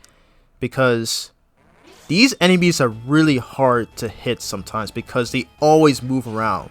Okay, I almost got hit there. Okay, nice. Yeah, I really hate these enemies. Like, they are so difficult to hit because they always move in like different positions. They always move in different positions. It's so annoying sometimes. Okay, nice. Okay, so I got some good luck there. Alright, so just like in Dith Tanz's stage, we have these trees and yeah, we have these trees that we need to burn down with the flame body chip. So that we can expose those platforms there. Alright, and take out that tank. And that was it. Okay, so hopefully we should be able to do fine for the rest of the stage because, you know, in the last stage I kind of messed up after bouncing off of that enemy there. So here's hoping I don't end up making any more mistakes. Alright, so basically what you have to do on this stage is that you have to use the recoil rod to push those blocks so that they can land on the switches, so that these large boxes or whatever these things are, I don't even know, can actually stay in that position. So there we go. So, yeah, it's a pretty cool level design. I really like this stage a lot. Okay, I don't know how I didn't bounce on that enemy there. That was weird. Okay, so there's no box to keep this thing open, so we have to stand on this and then dodge those bullets from those enemies there. Yeah, thankfully, so those green turrets though, yeah, because they don't stay. So they actually respawn each time you kill them. So you can't. So unfortunately they cannot stay dead forever. So yeah, you just got to keep hitting them repeatedly until you have some time to progress. All right, so we have to push this block here so we can get that secret disc. Very nice. Alrighty, and there's another sub-tank that we can get, so we gotta use our charged recoil rod. There we go. Nice. Ready? Just get that guy out of the way. I find it funny how those enemies don't have any don't have a hitbox when you hit them because they literally just collapse on the ground. And they kind of look like they look like one of those enemies from the classic series. I think they were from Mega Man 3, I want to say. So I don't know. They just remind me of those enemies from that game. Alright, so break those blocks to get that secret disc, and we're already on the end of the stage. This is a really short stage. It's kind of crazy, honestly. Alright, so I'm gonna switch to Buster Shots, and I'm gonna equip the light. Did I say light body chip? No, I'm gonna equip the thunder body chip, because that's what Honey Machine is weak to. My body has returned from decay. From Lord Weil, who gave me life, I have returned, and now I will take your pitiful soul. Alrighty, skip the cutscene. I don't know if he says anything else after that. Alrighty, can I get this off? Nice.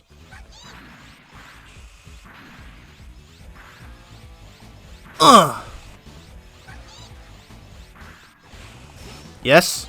And it's over. Let's go. Okay, so I'm not gonna be commenting much on these fights because, you know, again, because this is my first time recording this game with live commentary, so, you know, because sometimes there's a chance that I can mess up while trying to, you know, pull off strats and stuff on these bosses. So yeah. Alright, so once again, okay, no, we didn't get 100 points on that last stage, but so we got 100 points in this stage, which is always swell. And we got another EX skill, which is the Split Heavens. So it's basically that move from. Oh yeah, we also have another head chip, which is the auto recover chip, which I believe which is actually a returning feature from Mega Man X3, and I believe it was also in Mega Man Base. I could be wrong. Maybe it's from another classic Mega Man game, but I'm not really sure. But yeah, basically, so the Split Heavens EX skill, so it's basically, you know, that one move that he had in X4 and I believe also X5, where if you actually hold up and press the square button, oh, okay, I have to equip it first. Oops. But yeah, you have. So yeah, oh yeah, and it says there. Why do I keep doing this so fast? Oh my god. So basically, to do this, you just hold up and press the square button, and use the saber to slice upwards. So yep, you can do this. It's always cool. And if you have the flame, body equipped, zero will actually go even higher. So yeah, it's pretty much the same as it was from. Oh, okay, not right now. It's pretty much the same as it was from Mega Man 2, pretty much, but I don't know. I just find it weird how they gave this attack different names in each game, because even in 4, it actually has a completely different name, so it's really weird. So anyway, so we're gonna be equipping the light body chip. I think that's what this is called. And yep, this can actually ignore crumbling terrain, and it's actually gonna be useful in this next stage. And I'm also gonna be equipping the blizzard arrow, which shoots ice when used with the ice body chip. And that's what this boss is weak to. Alrighty, and yeah, so we will also equip this. So yeah, like I said, so this is a returning feature from Mega Man X3, to where if Zero stands still, his health will actually recharge. And there are actually combination chips that you can use that can actually increase his health even more faster. So yeah, I don't know if I'm gonna show that off in this video, but yeah, I'm really hoping there's a chance that I can. Alrighty, so alright, I'm not ever gonna be using this, honestly, since there's not really a whole lot of water stages in this game. So alrighty, so I think we should be good. Alrighty. So yeah, so this is all gonna be useful in this next stage here. So let's go on and hop in.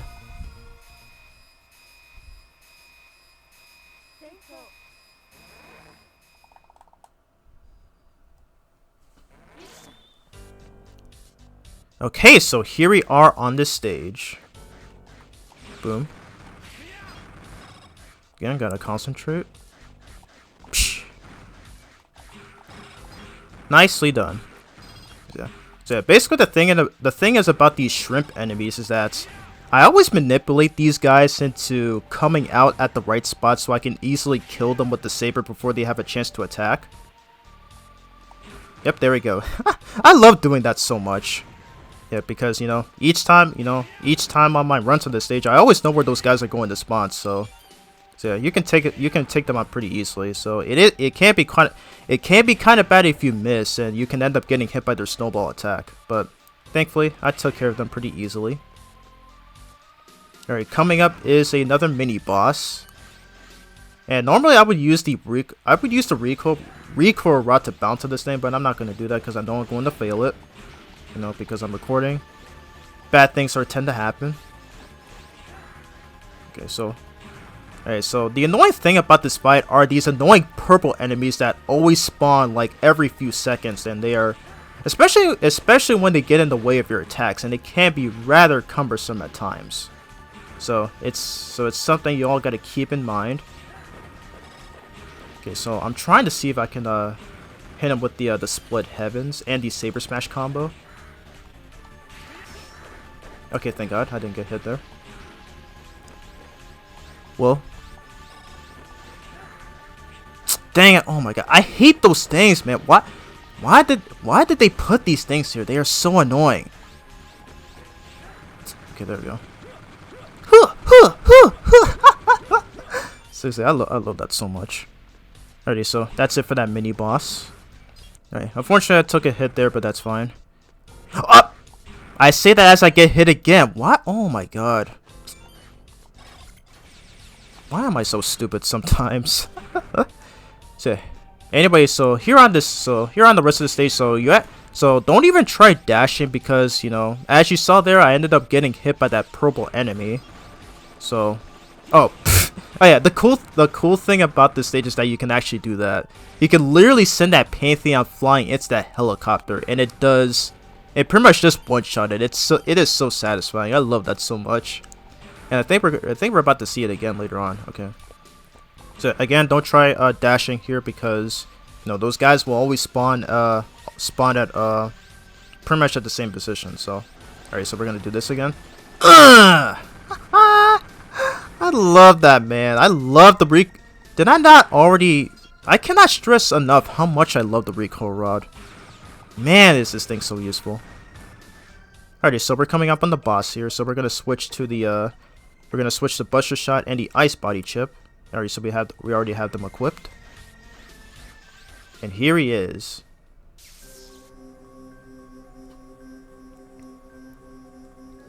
I have been summoned by Lord Wild back from the Netherworld to continue my reign of terror. Ancient One, it is now your turn. It is now your turn to lie beneath the soul, back to the earth with you. Okay, I'm skipping. I don't know what else he says after that. I should do this. Dodge. Hit him with Blizzard Arrow. And then dodge all these tombstones that he throws at you.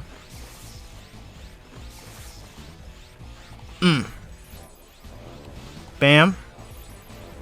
Bam. Okay, and one more hit and he should be done. And it's over!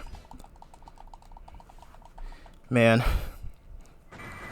This game has a lot of good boss fights, I'm not gonna lie. Like, like, most of them are really... Most of them are, like... That's the thing I really love about this game, is that the boss fights... The boss fights are actually super fun, especially if you can just, like, manipulate their AI and patterns and everything. Most of them are actually pretty easy. Alright, so we captured another EX skill. We got the shield sweep, which is actually a skill for the shield boomerang. So it's pretty cool.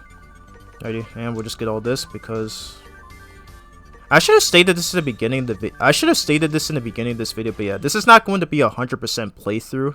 So I'm not going to try and go for all the secret discs, but I'll do my best to collect as many as I can. Alrighty. Thank you, Zero.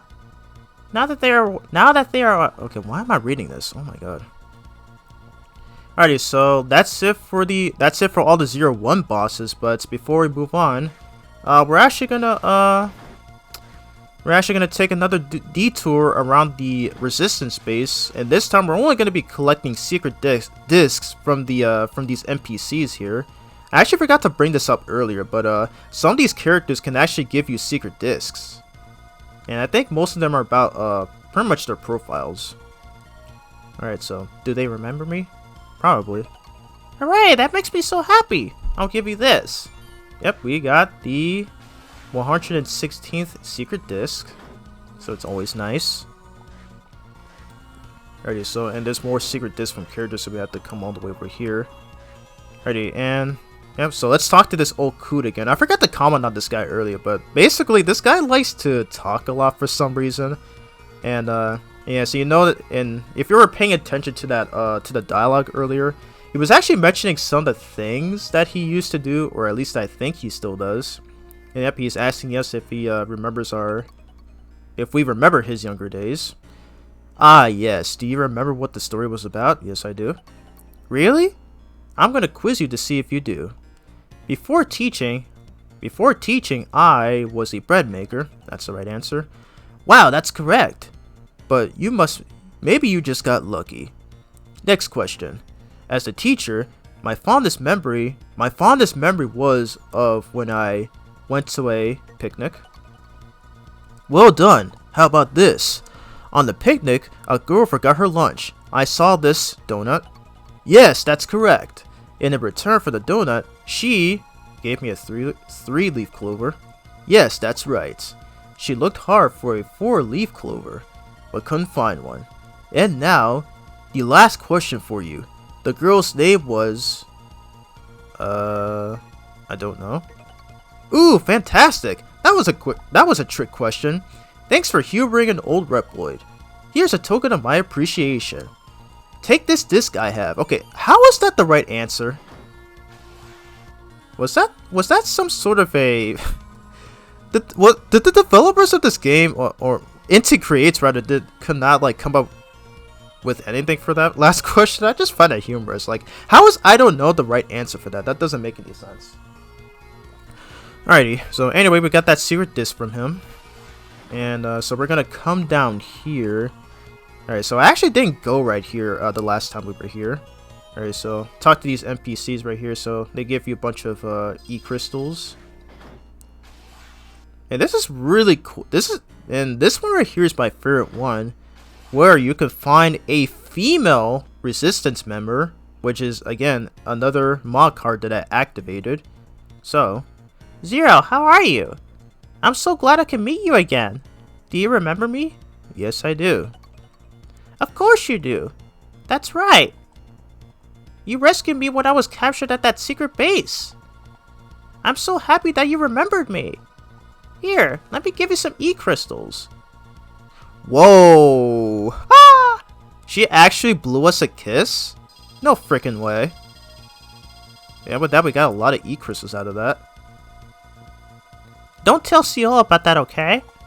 Human girls get angry over little things like that. No, believe me, I've seen a lot of girls who get angry over stuff like that. I guess that's what they call Karen. I guess these days though, like whenever like people see like a girl or a woman just like freaking out or whatever, like getting upset or like freaking out, they will always call them Karens, I believe. It's just, I don't know, I just find that pretty funny. I just find that pretty funny sometimes. But I don't know, that's probably just me.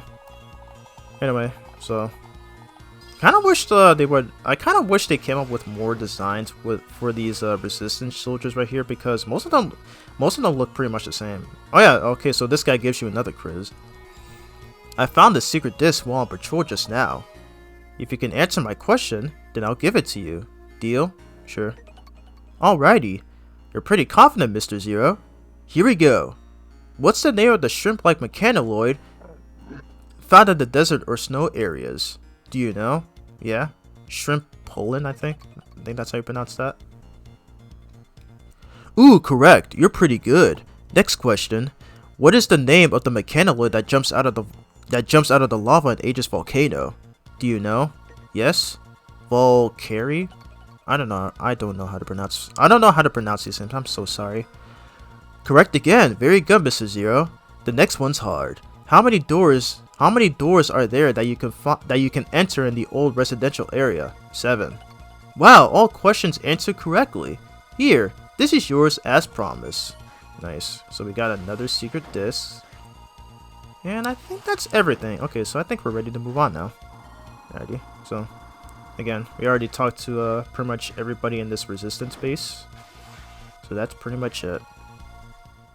Alrighty, so we're gonna move on into our next stage here. So we're gonna equip the recoil rod, and okay, I guess we'll equip this, even though I'm probably not gonna be using this until later on. But basically, what this does is that it has the shield boomerang skim the ground. I guess I can show this off right now. Okay. So yeah, it's pretty much based on Anubis Decker Mantis' attack. So yeah, we're pretty much yeah, it literally slides across the ground, and I always loved this though. It kind of looks better than the actual. It actually looks better than the actual version of the shield boomerang. Yeah. Anyway, so we'll just equip that, and we are going to be equipping another useful cyber elf. This is Pew Tights. I think that's how you pronounce it. So basically, what he does is that he makes deadly traps non-lethal. So what that means is that if you get hit by a spike, it does not cause instant death. And this next stage has a lot of spikes. So we are going to be equipping this. Yep, wow, and I love how the design changes too. So yep, so he's fully upgraded, and he is now a satellite elf. So for now, he's gonna be replacing Sloppy as the first satellite elf. And of course, we're gonna be keeping Quackle because I need to charge my weapons faster. Alrighty, and I think we should be good to go. Alright, might as well just save our data since we got the rest of those secret discs. Alrighty. Because this next stage is Copy X. We have analyzed the enemy's movements. As results, we have succeeded in determining the location of the Neo-Arcadian HQ. It seems that Copy X and WoW are commanding the entire army from this base. If you strike here, you may be able to stop Neo-Arcadia. So let's go do that right now.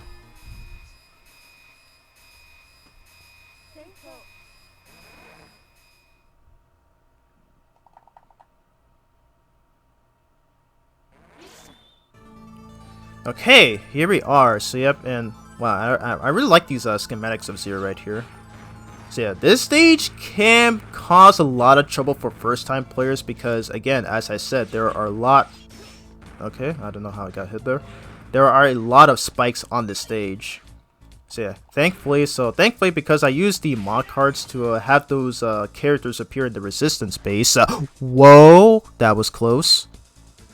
Almost got crushed there. So because I used those mod cards to have those characters appear in the resistance base that give me E crystals, I had enough to have the cyber elf upgraded and equipped to be a satellite elf. So yeah, if you actually get hit by a spikes, instead of causing death, they only do 8 damage. So yeah, it can still be punishing for the damage score, but at least that's better than losing 3 points when dying. Alright, so basically what I'm doing here is that I'm trying to avoid triggering those alarms because they will cause some spiked enemies to spawn, and I don't want that happening. I'll only let it happen once around here. I think it's coming up right now. It's not that one, it's the one right up above this one. Okay. Yep. There we go. Okay, so by timing my saber slashes, I managed to kill at least 2 of those things. So those are the enemies that spawn if you trigger the alarm. But thankfully, that's only happening once. There we go. Okay, so that's all of them. So basically going all stealth. I'm basically going all stealth mode there. Alrighty, so on to the second part where it is mostly vertical. So I'm gonna have to concentrate. I'm gonna have to concentrate a lot and hopefully not mess up. Love the stage theme, by the way. It's one of my favorites from this game. And again, using the recoil rod bounces. Okay, close. Woo! Oh my god, I'm scared that I'm gonna screw up at some point here.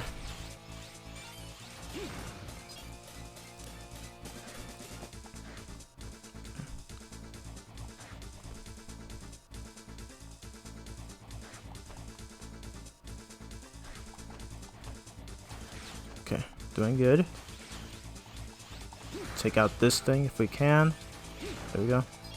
And take out this spider robot thingy, whatever it is. Okay. Had to move my mic a bit. And this part's really tricky.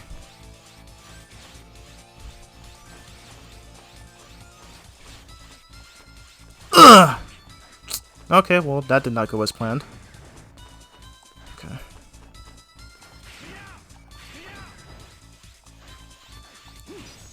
Okay, so I'm actually gonna backtrack here so that basically I'm trying to grind for enemy points so that I can have all 15 points. Nice. Alrighty, and now there's like 2 secret discs here, but unfortunately I'm probably gonna end up losing time. For this, but it's worth it anyways, because you know, again, this is not a 100% playthrough, but I am going to be going for these as much as I can. Okay, get rid of that bomb. Nice. Okay, there we go. Okay. Unfortunately, I took damage twice, but that's fine. But this boss can be kind of a pain in the butt, so here's hoping I get some good luck. Alright, so basically what I did there is that I upgraded the sloppy cyber elf so that she will drop life energy faster, and it's gonna be useful for pretty much the rest of the game. Alrighty, so I think we should be good. Alrighty, so on to the boss.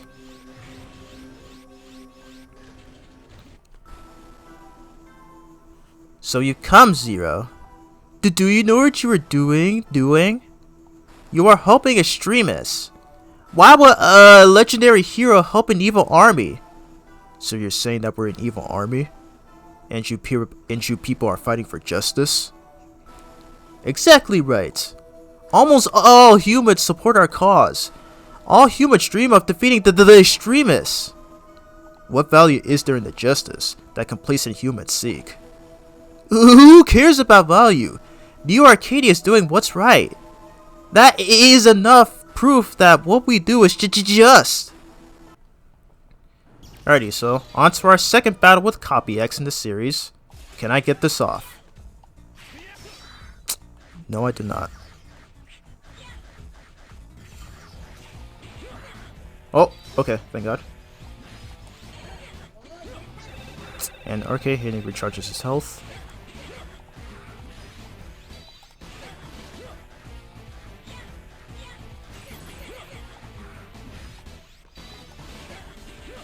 Nice, okay, thank God. Okay, fortunately, I got hit I think 3 times there, but it's fine. No, why? I'm a hero, I have to fight for justice. Weil, Dr. Weil, use Omega, crush him in your hand. He is no longer here.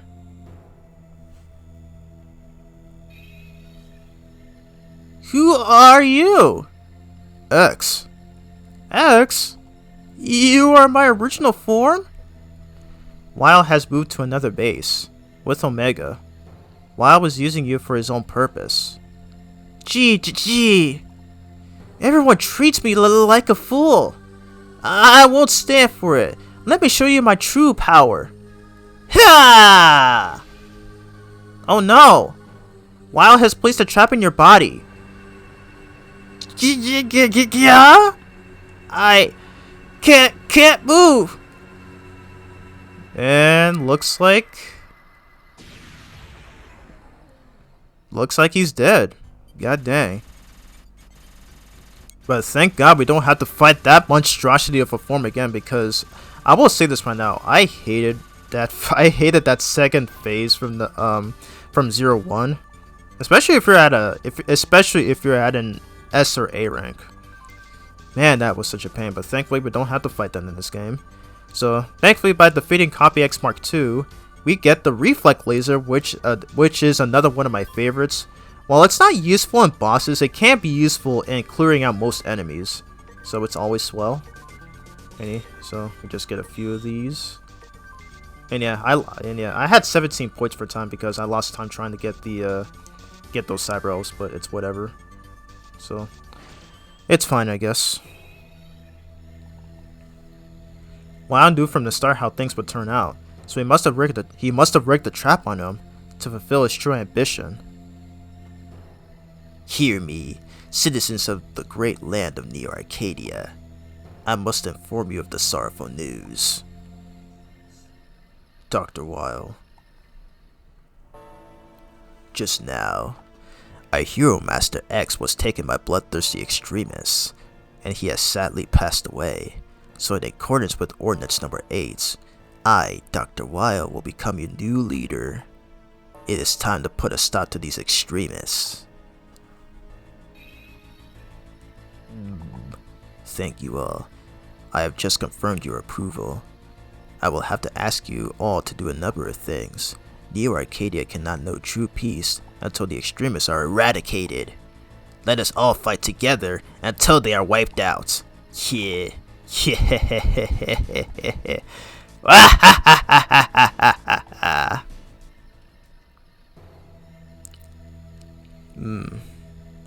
It's all going according to his plans. Dr. Weil, will he try to repeat the tragedy of the Elf Wars that ended a century ago? I'll look for Weil. I need you to help. Okay. I'll look for him too. I wanted to say something about Omega. What is it? Well, never mind. I'll bring it up again when the time comes. The heart is what counts, not the body.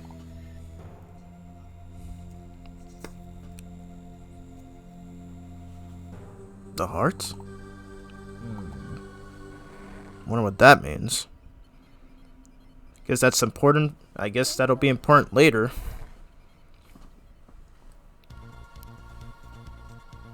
So this is what it has come to.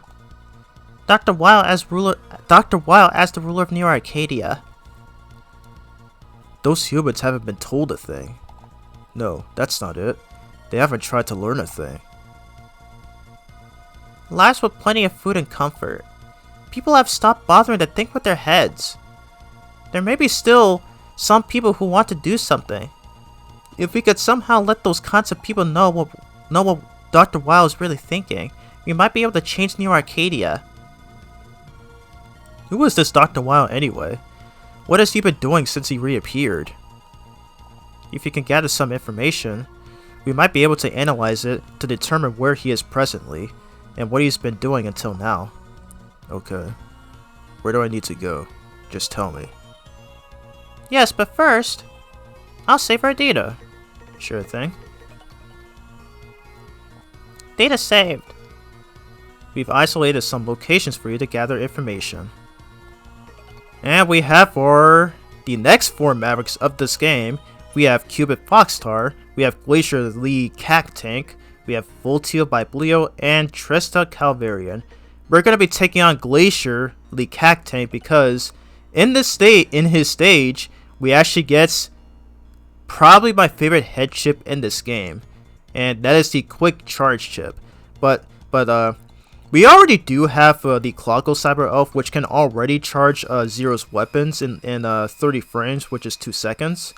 But both of these can actually stack, where it can allow Zero to charge his weapons twice as fast. It can allow Zero to charge his weapons twice as fast. So we're gonna be seeing why pretty much after this stage. Ah, Mr. Zero. The enemy is waiting in ambush up ahead. There's no way we can break through. Mr. Zero, if you can make an opening, we'll follow you. Alrighty, so here we are. Alright, so first things first. I'm going to equip the Buster Shot. And we're going to equip the normal body chip. And, oh yeah, we have this too, I forgot. But, yep, this allows, it's basically the Speedster upgrade from Mega Man X5 and 6, where Zero's walking speed will be slightly faster, you know, as it says here. So, and we're also going to equip the Reflect Laser. Basically what this does is that it reflects off of walls. So, if you're familiar with Gemini Man's weapon from Mega Man 3, this is basically what that is, except that it's literally 10 times better. So we're going to use this right now. Take out that guy. There we go. I got that first try. So if you actually messed that up, there's a chance you can take damage there, but thankfully, I managed to time that right. Alright, avoid those bullets. Boom! Okay, close one. Alrighty, so this chip is actually coming up right about now. Alright, so it's inside this thing, so yep. You have to shoot a box to get it, and there we go. Now we have it, so, and of course we have to beat the stage so that we can unlock it. Alrighty, so take out that enemy there. So we're gonna switch to the shield boomerang, and pretty much for craps and giggles, so that we can do this. I love that.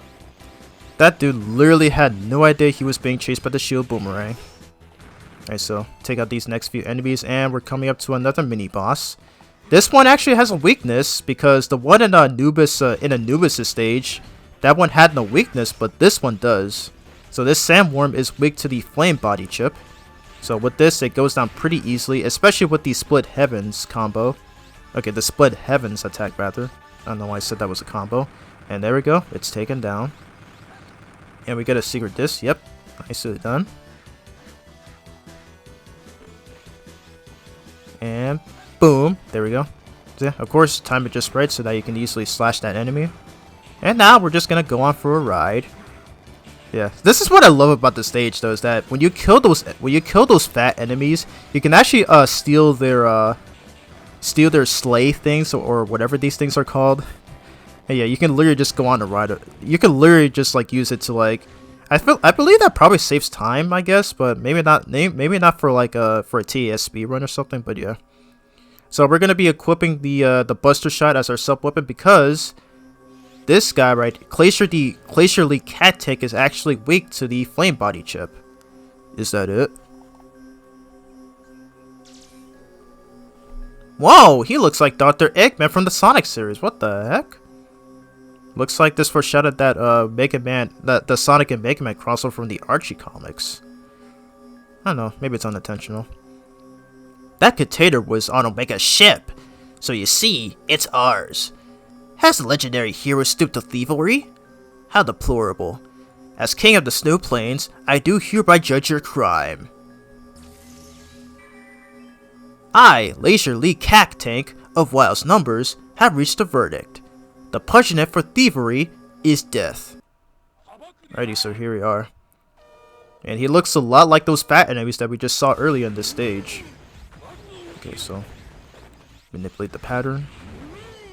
Okay, I'm getting a bad pattern here. And I missed, oh my god.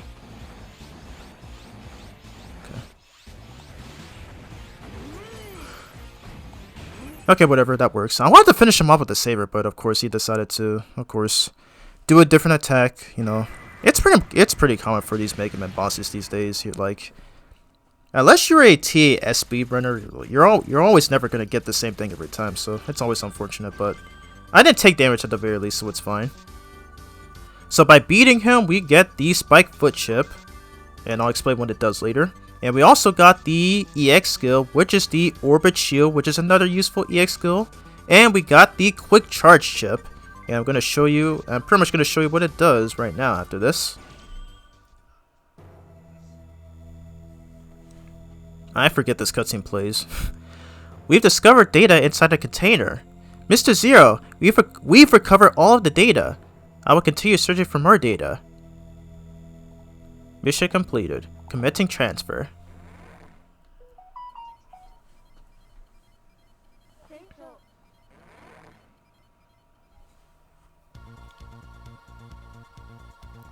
Alrighty, so that was it for that stage. So, alright, so we're gonna equip this right now. So, like the Cloggle Saber Elf, this will also reduce.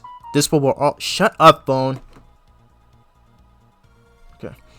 As I was saying, like the Cloggle Saber Elf, this also reduces Zero's weapon charge speed, but the cool thing about this is that if you actually if you actually equip the normal body chip, and if you have both of these, Zero can actually charge his weapons in even less than a second. I'm gonna count this. 1. Yeah, it's in less of a second. I don't know how many frames this is, but yeah. It's really useful. Like, you can literally charge this.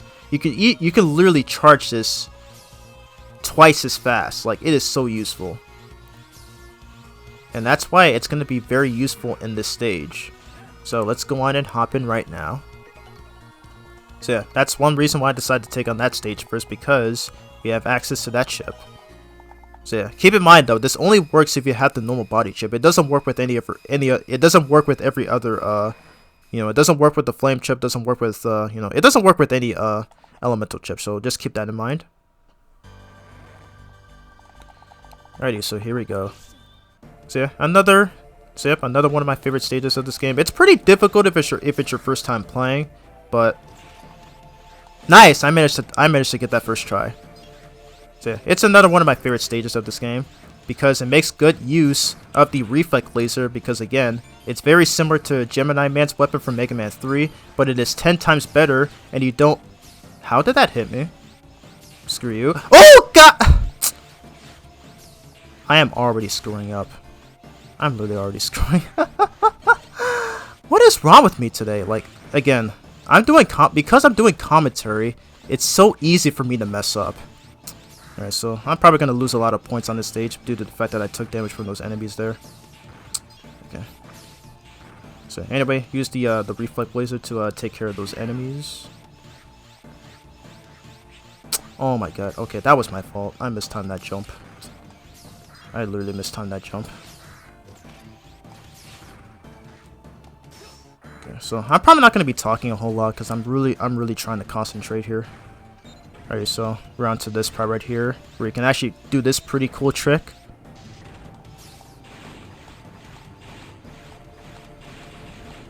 Okay, I messed that up, but yeah, you can actually get through that in one cycle. Alrighty, thank you for the health. Yeah, that's also why I have the Sapper Elf though, because you know, in case if I end up taking a lot of damage than expected, yeah, I just have this baby drop some health, so it's always useful. Okay, so take out these annoying butterflies. Okay, I messed up, so it caused that one to respawn there. Nice. Okay, so we should be good here. Alright, so here we are onto another mini boss. And let's see if I can get this off. So hit this thing repeatedly and wait for the thing to open. Okay, good so far. Oh, no. Okay. Okay, avoid that, because that does a lot of damage.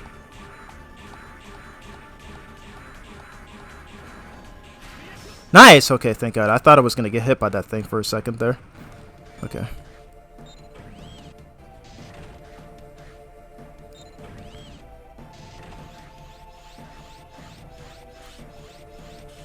So kill that. Okay, I missed. Nice. Alrighty, so for the rest of this stage, I'm going to have the Buster Shot be the main weapon and the Recoil Rod be our sub-weapon. I know it's possible to get through the rest of this with the Z-Saber, but I personally like using the Buster Shot because the thing you got to take note here is that there are these bombs that spawn here. So the only way you can get through this without taking damage, as well as not hitting the spikes, is just spam the Buster Shot so that you won't get hit by them. Alrighty, I'm not going to get that secret disc up there because, you know, there's a chance I could get hit by the spikes. Alright, and here we're on this part again where you have to hit these switches, but this time it has these enemies spawning here. So here's hoping we get some good luck. Seriously, I love the fact that I can charge my weapon so quickly. Man, this is so good. It is unfortunate that you can only do this with the normal body chip, but again, and like I said before, you know, the reflect laser isn't very useful in boss fights, but it is very useful in clearing out most enemies. Okay, can you hit this thing? There we go. I know I can't use the recoil rod to actually push their turn their shields around. I actually prefer using the reflect laser because thankfully, you know, it's like the Gemini laser from Mega Man 3 where it pretty much bounces off of walls. Okay, so here we're on this part right here, so this requires some concentration.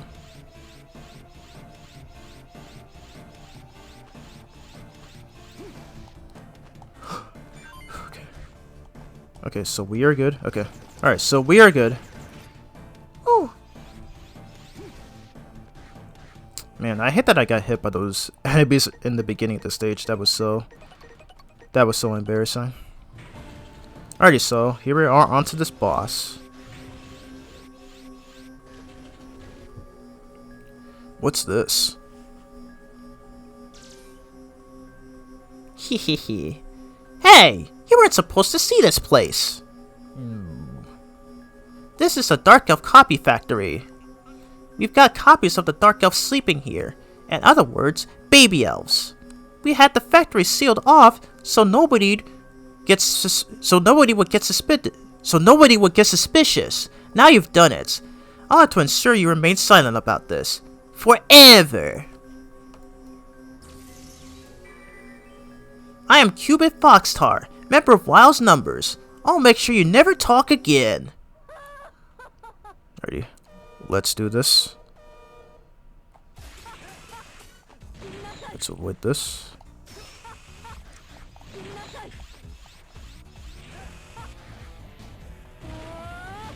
Okay. Nice, okay, I didn't get hit. Thank goodness. Oh my god, can I avoid this one? Nope, guess not. Okay. Alrighty, well, I did kind of, yeah, this is, as much as I love this level, it is actually one of the more difficult ones to do no damage on. And I believe this boss is like, the most prime example because I'll never know what pattern he's going to give me. So, I always just have to hope for the best each time I play through this stage. Alrighty, so by beating the stage, we get the double jump. Foot chip. So yep, I always love double jumps in video games because they help with platforming. And we get another EX skill, which is the Soul Launcher. It's an EX skill that I don't really use that much, but well, not very useful in many instances, but it is going to be useful in this next stage. Alright, so get the rest of these. Okay, so that's okay, so this last disc that we got in that stage is the Frog Chip. And I think that lowers your sliding speed on walls. I think that's what it does.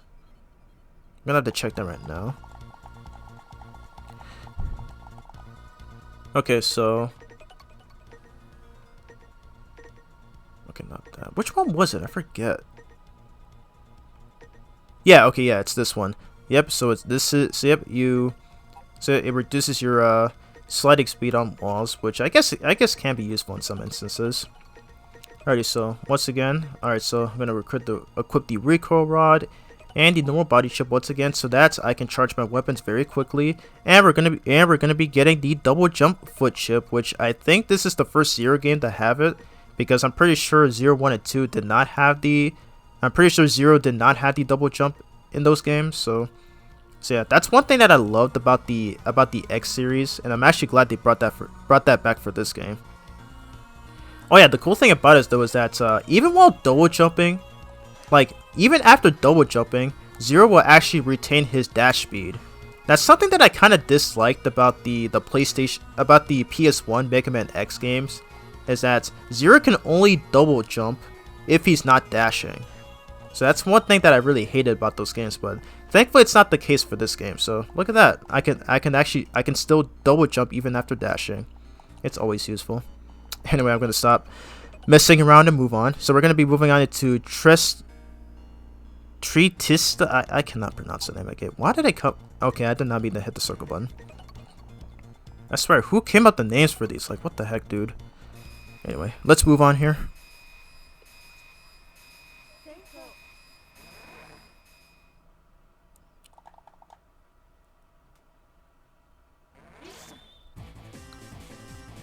Alrighty, so another one of my favorite stages in this game, because basically there's actually a Mook Rush segment to where you have to kill all enemies to progress, and that one makes very good use of the Soul Launcher EX skill, especially if it's equipped with a fire chip. Alright, so get rid of these enemies here. So again, because we have both Clockle and the head charge, and the head charge foot chip.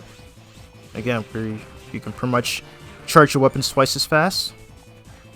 I love the music for this stage show. This one's also one of my favorites. Oh yeah, I actually didn't mention this before, but yeah, the charged recoil rod can actually penetrate through shield enemies. So you saw me killing those enemies right there, those green enemies, because those guys actually have shields. But thankfully, with the charged recoil rod, you can pretty much just kill them instantly. And those aren't going to be the only shield enemies that we're going to be seeing in this stage, as we're going to be seeing a few after this. Okay, we're good. Alright, so yeah, again, you use the recoil rod to break that wall there. Oh dang, I don't have it equipped. Oops. Okay, so basically what this does is that you hold up on the D-pad, and then okay, so I haven't mapped to the triangle button. So you hold up and then you release the triangle button, and you can shoot the rod above, and basically it shoots up projectiles. Yep, just like that. And it's gonna be useful for this section right here, especially if it's used with the flame body chip, because when used with the flame body chip, it will leave. Wait, does it actually say? I might have missed it. Okay. But yeah, basically what this does is that it will, when used with the flame body chip, it actually leaves fireballs, and it can actually kill pretty much all enemies in one hit, at least as far as I'm aware. So yeah, we're gonna use it to kill these next shield enemies here. Boom. Nice. And if you stand right here, yep, those guys will always fall where the where these fireballs are. So it's especially useful against those annoying small cannon enemies. Nice. Alrighty, so here we have a mini boss. So I'm going to switch to the ice body chip so that I can use the throw blade move. So we're gonna do that right here. So here it is. Bam. And then use the ice blade to freeze it.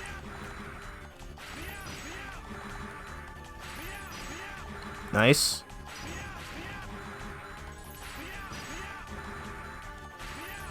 There we go. Easy peasy as always. I used to struggle with that thing so many times when I played this thing. But thankfully I actually figured out a strategy. So yeah, basically that thing will actually do a ton of damage. I think it does like 4 or 8 damage. It's that insane. So yeah, basically I just had to cheat. Well, not cheat, but basically I had to cheese my way through it. So that thankfully it never gets a chance to attack. Alright, so once again, switch to the flame body chip to take out the rest of these enemies with the soul launcher. Okay. Unfortunately, the soul launcher doesn't work on these enemies. They're only vulnerable to it if they expose themselves when punching. But yeah, here we go. I love doing this. Bam. I love this game.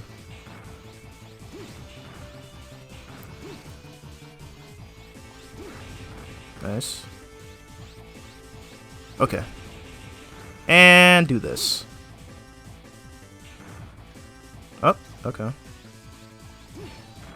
Okay, well, looks like I must have mistimed it, but that's fine. But yeah, you gotta be careful about those buff enemies though, because if they actually punch Zero, they will send him flying into the bottomless pit. So you gotta make sure, do not let those guys punch you, because they can hit you really hard and they can send Zero flying. So you always gotta make sure to keep that in mind, because if you fall into that pit, you have to redo that whole section again, and it's always such a pain in the butt, and you especially lose points, and that causes you to lose time even more. So yeah. Alrighty, so on to this next part. So we have a bunch of spikes right here, so you gotta slowly slide down so that, you know, unless you're a speedrunner, you know, if you happen to know like the placement of those spikes, you can pretty much get through it no problem. But yeah, but just don't try like falling down instantly, because, you know, the thing you gotta take note is that, you know, this is a GBA game after all, so, you know, there are some screen crunch problems, but, you know, of course I managed to get to that really easy like always. Alright, so we're about to face off against this next boss, and I'm gonna be equipping a customizable chip option. Well, pretty customizable chips here, because I'm gonna have the normal head chip and the light body chip and the quick and the I already forgot what this is called, but I'm gonna equip this this speedster chip right here, because basically, if you actually combo your 3-hit saber slash into a split heavens if you actually combo your 3-hit saber slash, and then use the and then push up on the D-pad after using it, Zero will immediately transition into a split heavens attack. So we're gonna be doing it on this boss fight here.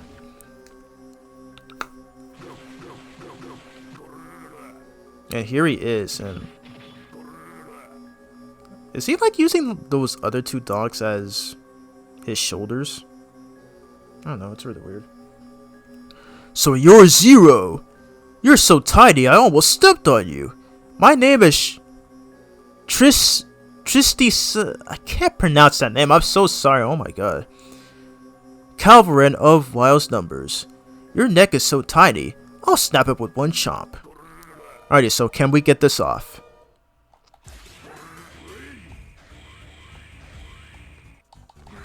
Yes.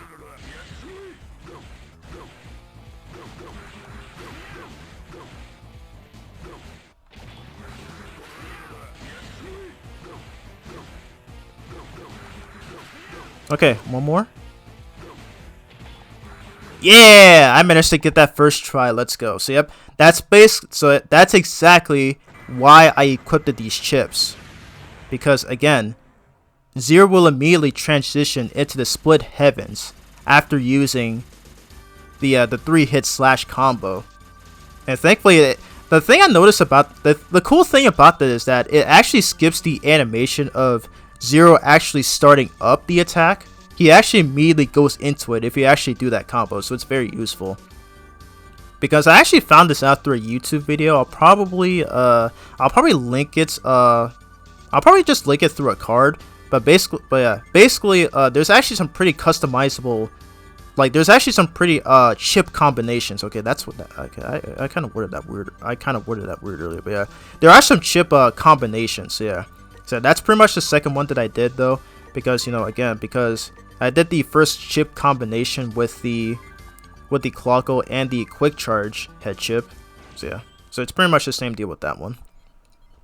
And with that, we got probably the best EX skill in this game, and that is the Gale attack. So I'm gonna show it off right here. So yep, this is the Gale attack. So what it does is that it skewers foes by dashing with the saber. And the cool thing about this is that it does not only does it hit 3 times, but it also does a massive amount of damage. Like, I'm not even kidding. You're gonna see why, like, pretty much at the final boss of this game. That is if I can successfully get it off. But yeah, the one drawback, the drawback of this move though, however, is that there is a chance you can actually collide with the enemy and take damage as a result. So you actually have to time it perfectly so that you won't take damage as a result. So yeah, I love that. So we're gonna get into. I think I might be able to use it in this state, in the boss for this next stage, but we will see. Alrighty, so I'm gonna be equipping the Buster Shot as the sub weapon because unfortunately the recoil rod is not very useful in this stage. You know, because there's not a whole lot of bouncing on enemies or like hitting shield enemies and stuff. So because this next stage is Voltail by Bleo and the Sunken Library. And this is actually a rather unique stage design because you don't actually just basically on this stage though, to where I think they tell you right here. I'm actually gonna read this for once.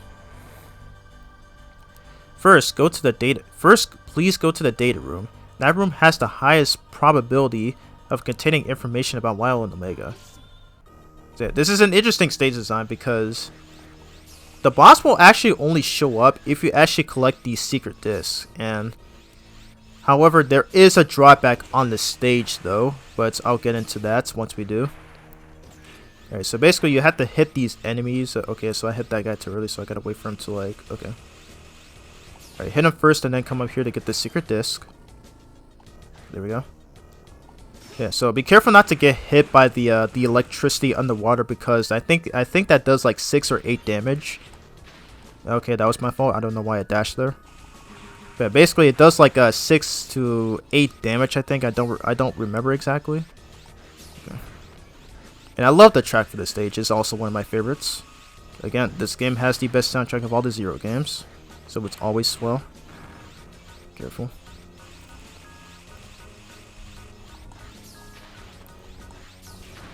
Nice. Again, I love the reflect laser. Very useful for clearing out most enemies. There we go, I killed that enemy again. Okay, so wait for it. There we go.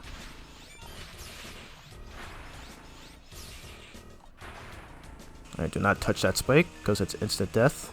Okay. Alright, be quick here. There we go. Alright, so we're on to this room right here. And so the drawback of the stage is that... Okay, I'm just gonna say after this. This is the data room. I did not mean to skip that, my bad.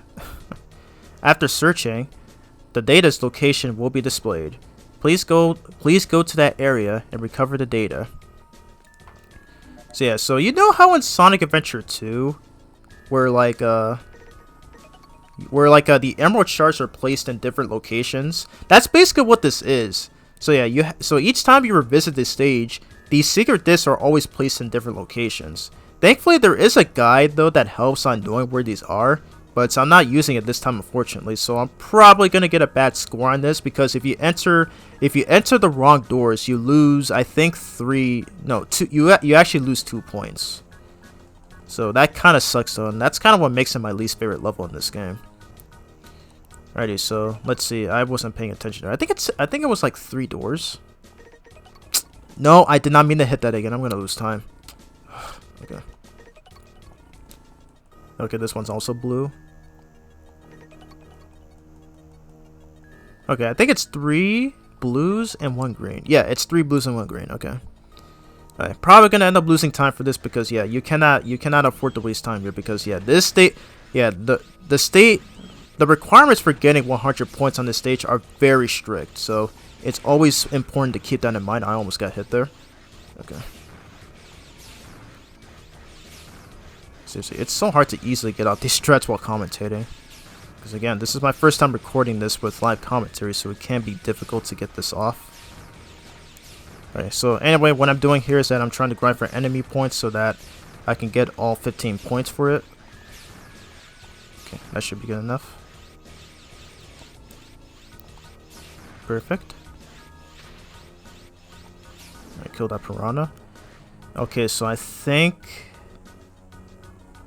it's down there, I think. Let's see. Because I don't have the guide for this, so I'm not going to know where all of these are. Is it this one? Yes, okay. So I guess right. Okay, we'll save that one for later. Because... I'm going to save that one for last, though, because I believe that's where the boss will show up. Okay, this is the right one. Thank you. Nice. File 357... Why did I say 7? 351848, Dark Elf, officially known as the Mother Elf, creator unknown. This cyber elf was originally created for the purpose of restoring Maverick programs to their original state, but the Mother Elf was altered by Dr. Wild so she could be used to manipulate Reploids by freely rewriting programs. Although the organized fighting of the Reploids manipulated by the altered Mother Elf did end the wars, this terrible power was sealed off to prevent misuse. So, the Dark Elf, what's going on? If we can analyze this data, we might be able to find out something new about her. Alrighty, so that was our first one we got. Okay, so this next one, I think it's up here.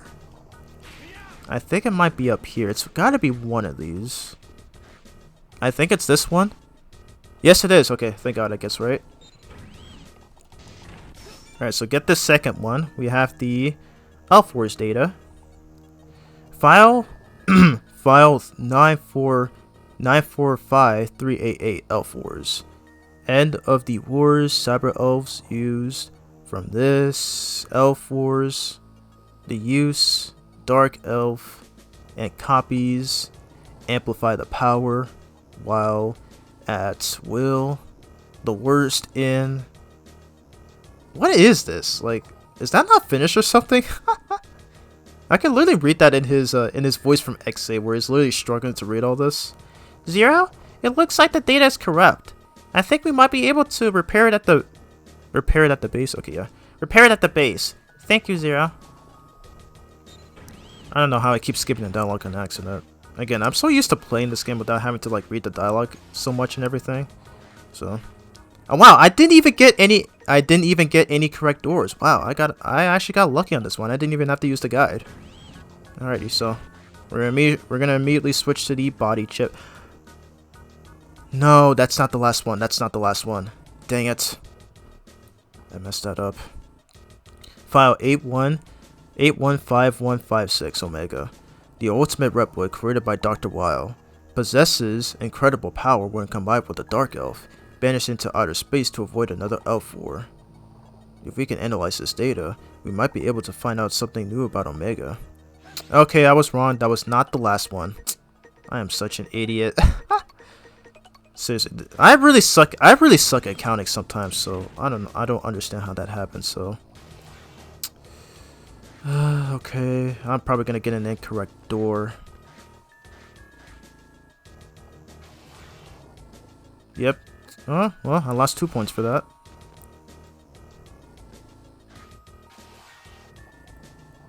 Okay, I already went through this one. It's not up there.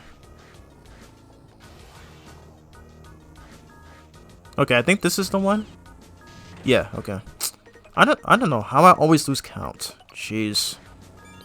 Well, I'm probably gonna end up losing time there, and I lost 2 points because I thought for sure I would get this.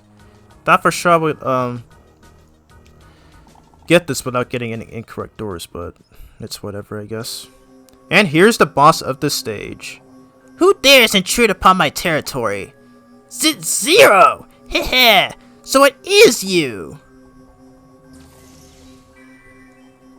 I am Voltaire by Bleo, one of Wild's numbers. What is that you've got back? What is that you've got there? Give that data back, now! Alrighty. See if we can get perfect RNG here. And we have our first uses of the Gale attack there. Nice. Yes! Nice, I got some good RNG this time. Holy crap.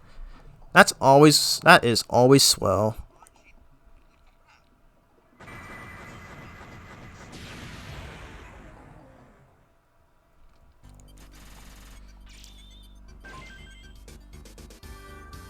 Oh yeah, okay, I was about to say, how did I get 15 points for clear time, but yeah.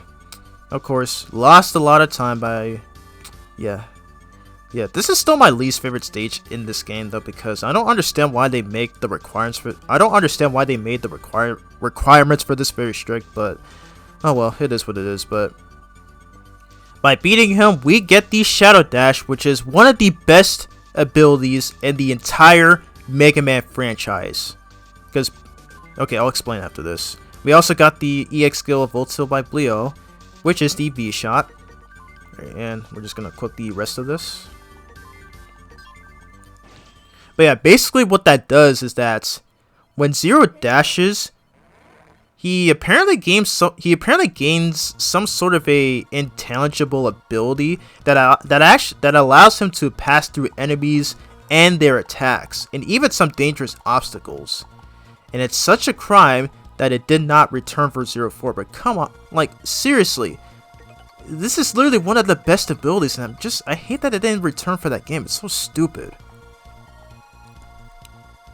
Oh, okay. I forgot to read this dialogue. But basically, CL wants us to visit Harpuya in this room right here. So let's see how he's doing. And, wow, he's already standing up. Okay. Can you stand up already? Wow, Harpuya, you're hard to keep down. What are you up to? Why did you rescue me? Do you expect some favor in return? Perhaps. Oh good, you're awake. How do you feel? Horrible. Just the thought of being helped by you makes me nauseous. Stripped of my position and driven out of New Arcadia, I'm used goods. That's not true. You just stood up for your beliefs, just like we do. You've made no mistakes.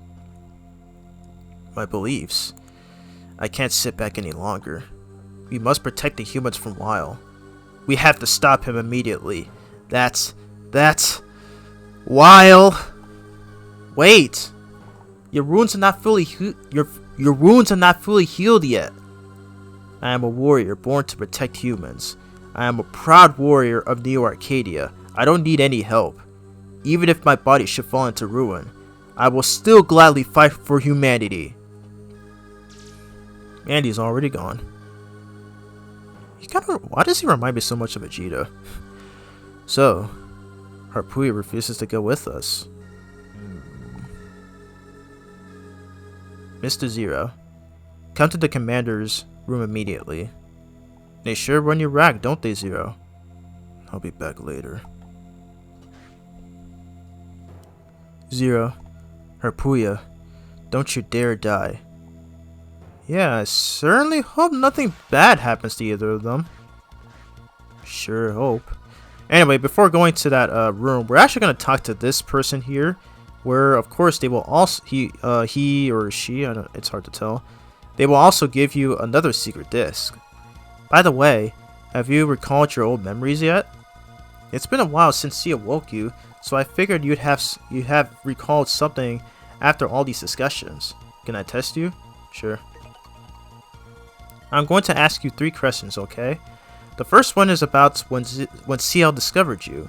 CL was looking for you underground, and a Reploid lost his life protecting CL.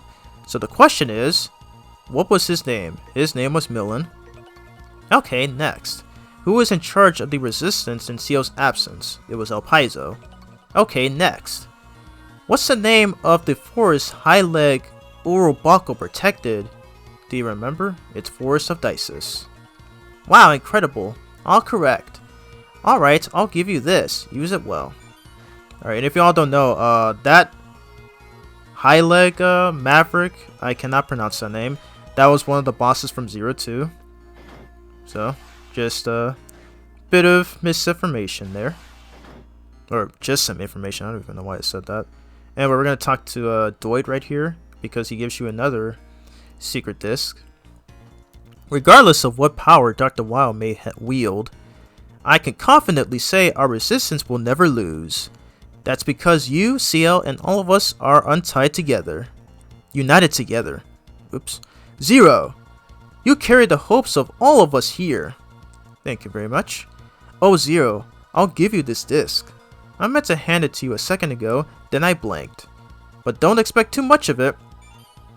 Nice. And I think that's probably the last one we'll be getting, so looks like we talked to everyone who handed us the secret discs.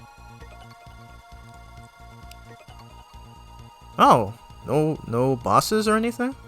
Information analysis is complete.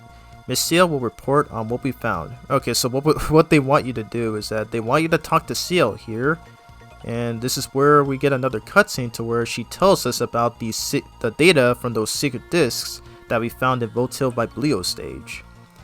Zero, I'm sorry. You gathered a lot of information for us, but we still do not know where Weil is.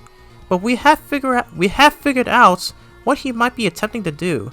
But before we talk about Weil, I'll open the data file for the Elf Wars that you found. File 345388 Elf Wars. Near the end of the Maverick Wars, many Cyber Elves were used. The period from this time until the end of the fighting was referred to as the Elf Wars as a result.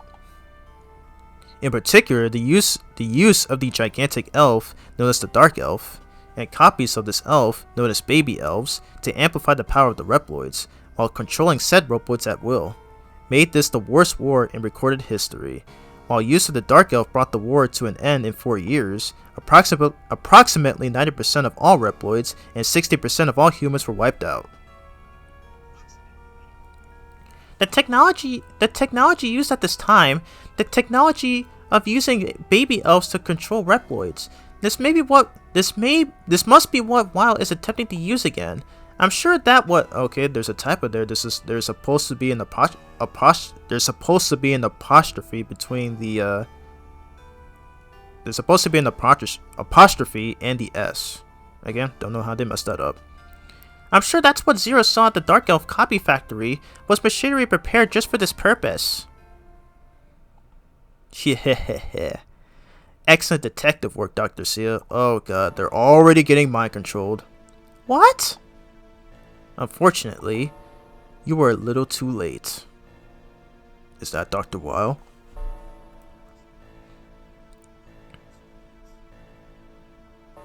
Yeah, this time, Omega is absolutely perfect.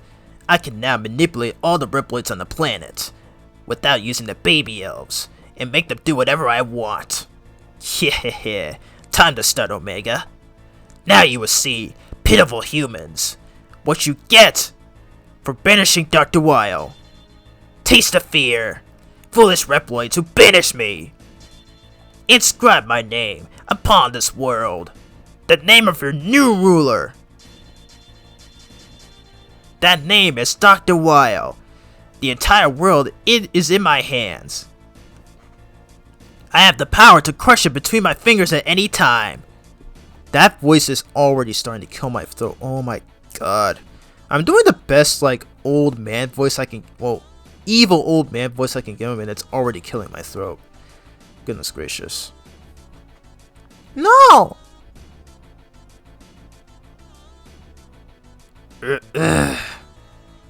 This can't be happening!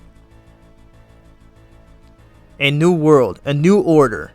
History is once again in motion. Sia, back. Zero?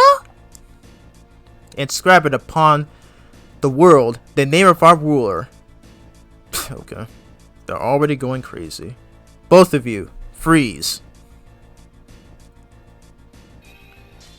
Nice save, X. Ah! It's okay. They're just unconscious. All I did was disable the power of the Dark Elf. But my current power can only protect those at this base. Took you long enough, X. Where's Weil? In Neo Arcadia's underground power system, Sub-Arcadia, Omega is there too, transmitting the power of the Dark Elf around the world. Apparently. X and I are the only ones who can move around freely. X, tell us the coordinates for Sub-Arcadia. So you plan on fighting against Omega? Yes. Why? Nothing. I'm sure you'll be fine. Be careful, Zero.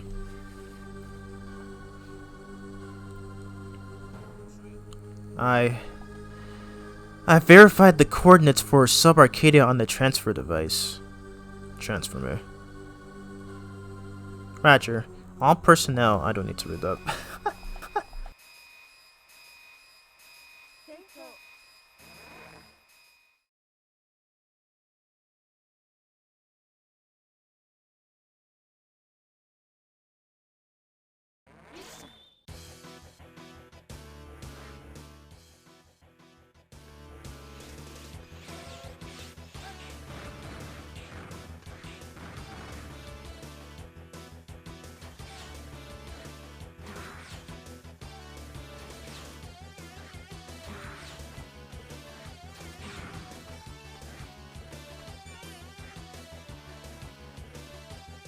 Okay, so my computer decided to cut off the audio. That was great.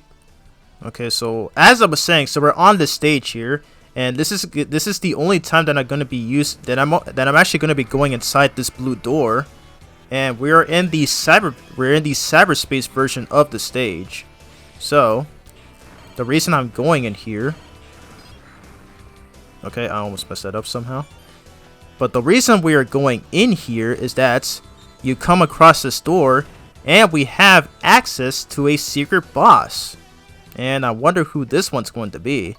But before we hop in, I'm going to equip the Buster Shot, and I'm going to be equipping the Shadow Dash chip because, again, it's very useful on dodging enemy attacks. And yep, looks like we have everything. So let's go on and head in. Ooh, it's Hidden Phantom from Mega Man 01. This is a first. I never thought you would meet you again in this world. If, thanks to Omega and his ilk, the portal to cyberspace has been opened, then fate is truly an ironic thing. Phantom? One of the 4 Guardians of Neo Arcadia. But I defeated you. This is a shadow world where both Reploid souls and cyber elves live, After you defeated me, I became a mere soul and somehow drifted back to cyberspace. This space where all data flows to in the end. And there I learned all truths. About Omega, the Dark Elf, and you, Zero. That's right. Everything. So, what's your point? Exactly this. You never have what it takes to be a hero. I can't stand to look at you. Now it is time for your deletion by my hand. And with that, folks, we are once again met up with Hidden Phantom, and I will say this right now, he is actually my favorite boss of this game. So we are going to see why right here. So not going to do a lot of talking though, because I'm going to concentrate on this one.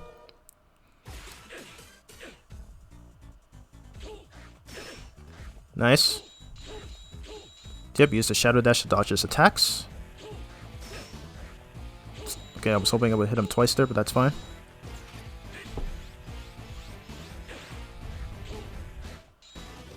Okay.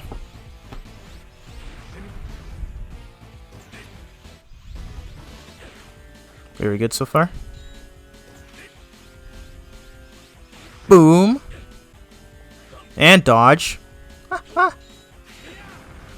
Okay, and use the Ice Blade to destroy those bombs.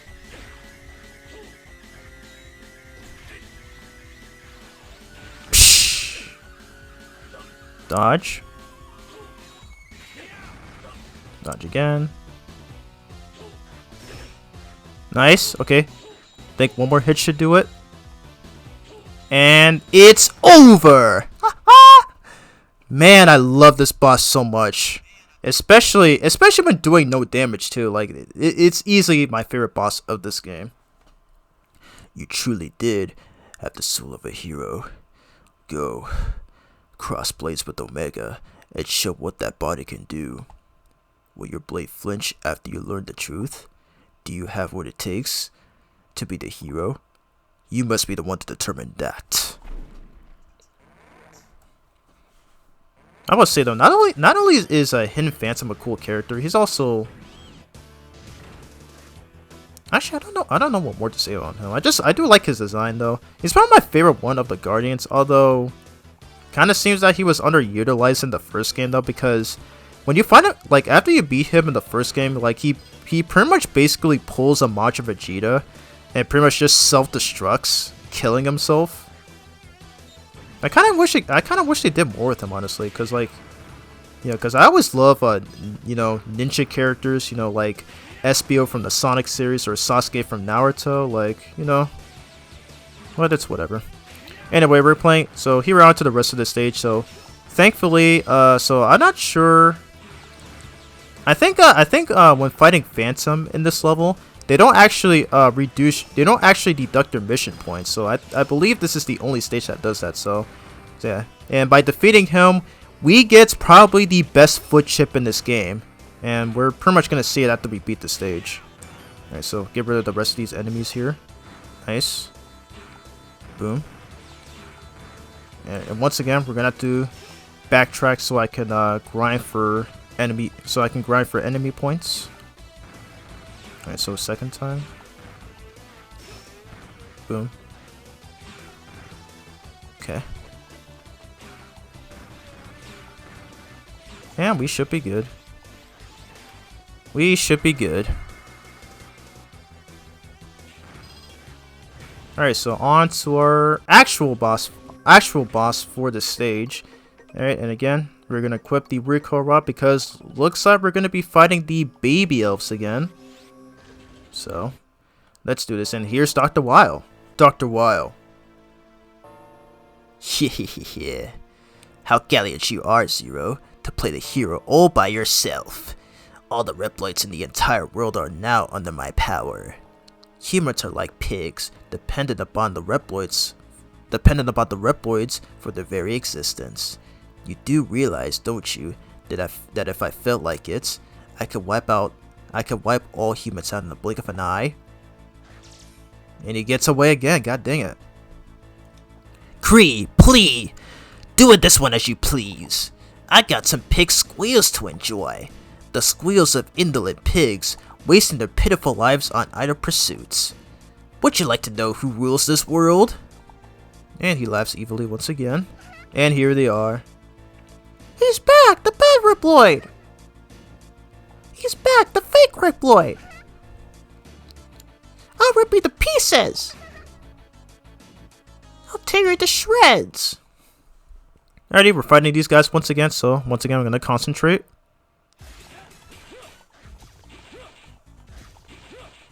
Nice. Shadow Dash, hit him again. I messed it up again. God dang it. Ugh. Okay, whatever. Thankfully I can finish him off with this. Ugh! Love the Gale attack. It's so useful. Pri, there's something wrong.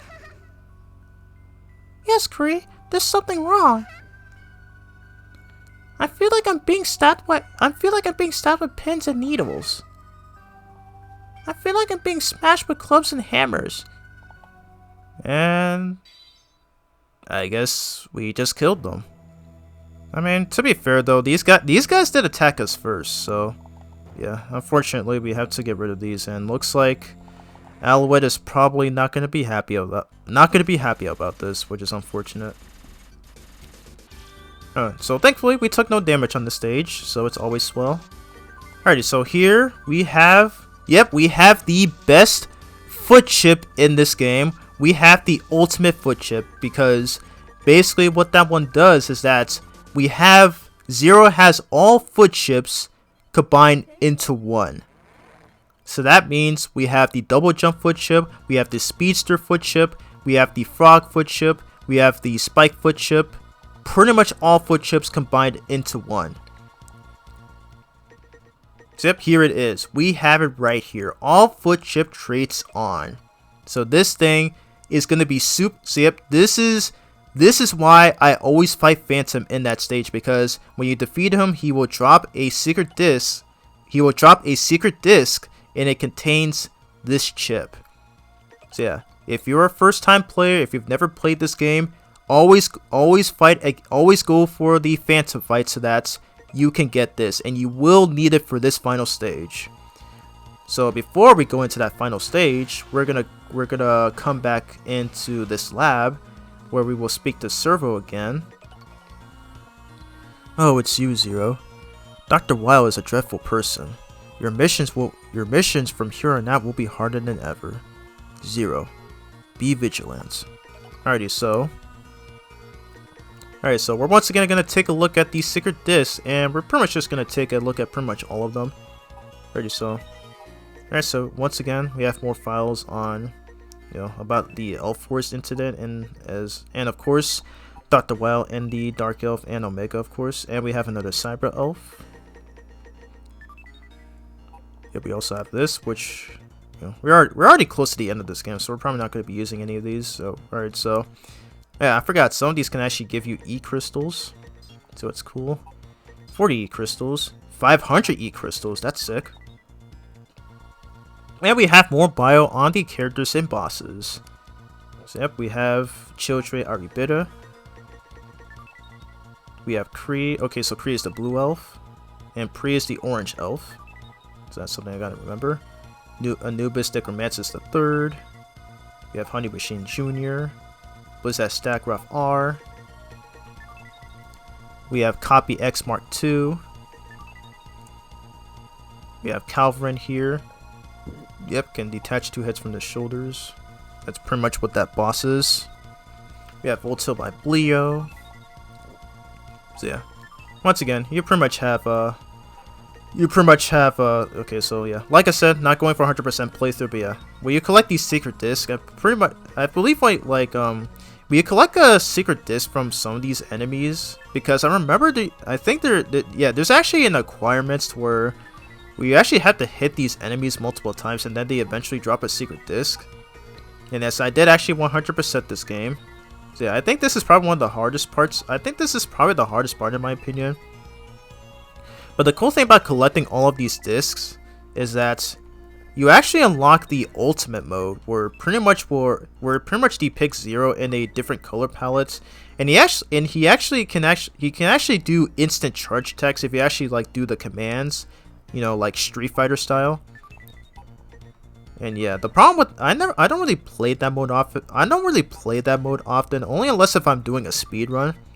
It kind of feels like that mode was designed for doing speed run, but although despite that though, I don't really see a lot of speed runs of that mode, which is kind of a shame, really.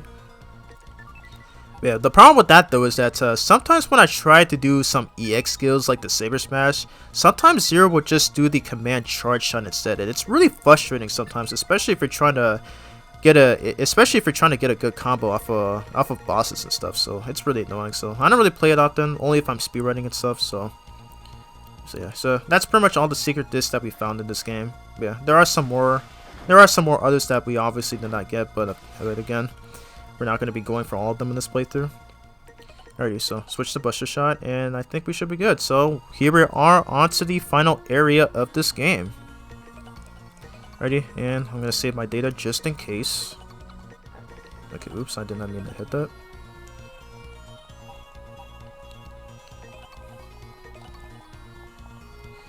Has been input completely. The coordinates lead to an abandoned research lab. According to our records, this is where Weil used to carry out his research. It's right next to the place where you were sleeping, Zero. Weil and Omega are there, aren't they? Zero, be careful. I will. Operator, is everything ready? You can go at any time, Mr. Zero. Are you ready? Heck yes, I'm ready. Let's do this. On to the final area of this game.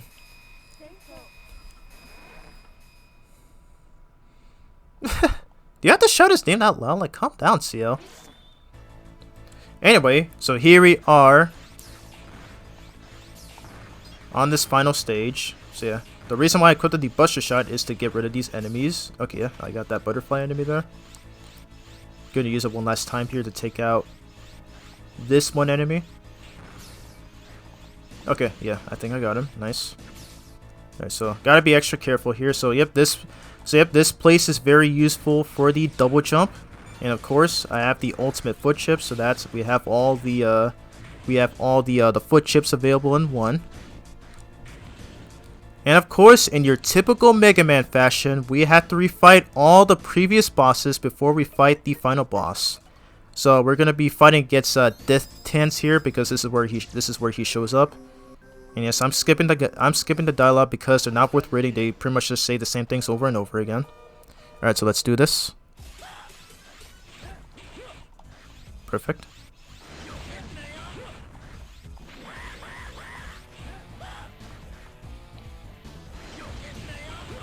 And it's over! I love the Gale attack so much. And yes, the cool thing about this, well, pretty much in both the Zero and ZX series, you kill a boss with a saber, they immediately get slashed in half. Always satisfying. Alrighty, so on to this next boss against Devil Bat here.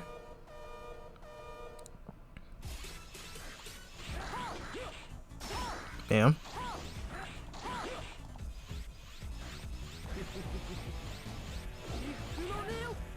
Yes. Ready, and then just dodge this with the Shadow Dash. I love the Shadow Dash, super useful for dodging attacks. And it's over. Alrighty.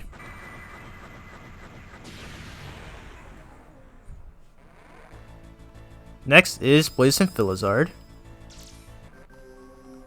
Yeah, basically, charging at the recoil rod so that I can stun him. Oh, okay, I messed this up, dang it. Crap. Close one.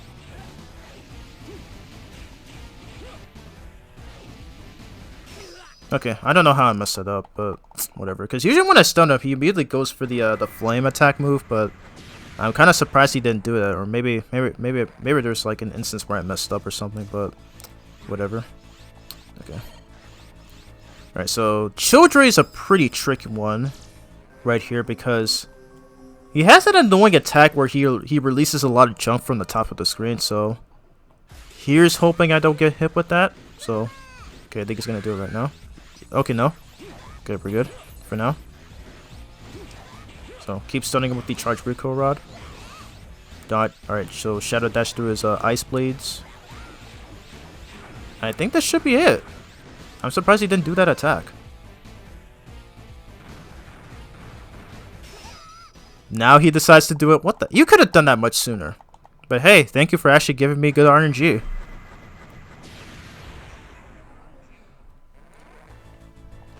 Alrighty, so that's the first half of the stage, but we're going to be fighting the last 4 Mavericks.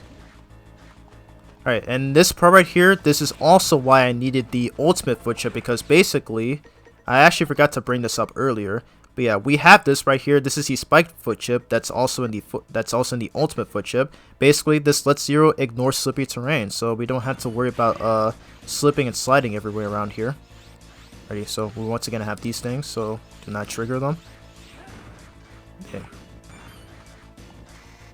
Nice. So yeah, thankfully with the Shadow Dash, you can actually go right past. Thankfully, going right through them with the Shadow Dash does not trigger the alarms. So I guess it makes Zero invisible. I think it makes Zero also invisible while dashing. And I just remembered, Mega Man X8 also has a move like this. I believe it's one of X's armor parts where it also allows him to dash through enemies while also being invincible and invisible. I might have to replay that game just to see, but to see how useful that that ability is.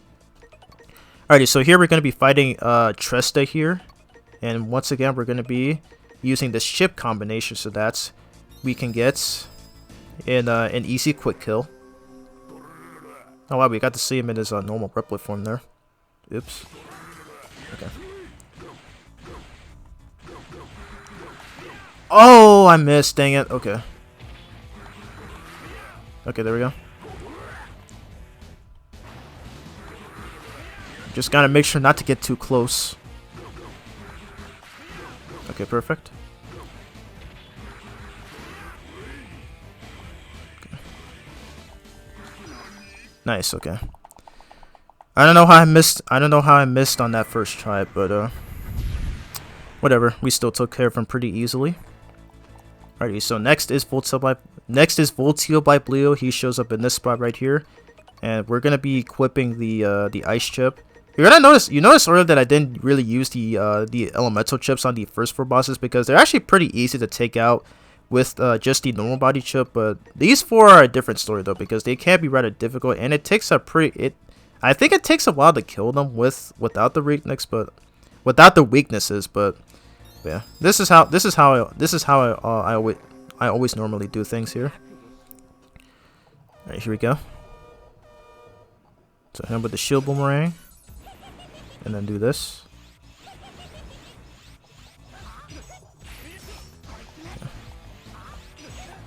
Yes. And okay, I didn't think he was gonna spawn there. Usually he spawns at the middle part of the screen, but he decided to spawn there instead. It's really weird. Alrighty, so next is Cubix Foxtar. And I want to see if he can give me a good pattern here. But again, it's unpredictable. But basically what I'm going to do here is that I'm going to charge both the Saber and Shield Boomerang. So that I can actually manipulate him into dodging the Shield Boomerang so that I can hit him with the Z-Saber. And can we get a good pattern? Let's see if we can get it. Okay, so dodge the Shield Boomerang. Hit him with a charge shot. Perfect. Okay, what's he going to do? So he's going to do this and then... Ah, he didn't do it. God dang it, dude. Okay, so it looks like we're getting a bad pattern this time. Ah, jeez. Okay, now he does it. Okay, thank you. And then you can do this. Yeah, basically if you stand at a... yeah, it's so... Okay, so basically what you do is that... It's very difficult to explain, but... If Zero actually stands at a certain position, like at a right position after throwing the Shield Boomerang, it actually loops around him, and it will actually kill the boss it will actually repeatedly hit the boss until he dies. So yeah, I'll probably show a clip of it at some point. Like probably after this, like after I beat this boss. But yeah, because you can actually do this strat in pretty much all the Zero games. Well, except in 04, because, you know, for some reason the shield boomerang is not in that game for whatever reason. It's stupid. Alrighty. Anyway, so we're gonna be moving on into our last Maverick refight, which is Glacier Lee Cack Tank. Can we get a better RNG this time? No, we cannot. Okay, I did not think he was gonna do that. Alright, screw you then. And I missed. That's great. Oh my god. Okay. There we go. Okay, I'm not sure why he immediately decided to go for the slam attack. I swear, some of the stupidest things always happen when I'm recording. It's so annoying. But luckily, I didn't take any damage there. So it's always well. Alrighty, so that's it for all the Maverick refights. So we're about to move into our final boss of this game. So yeah, once again, we're backtracking so we can get enough enemy points.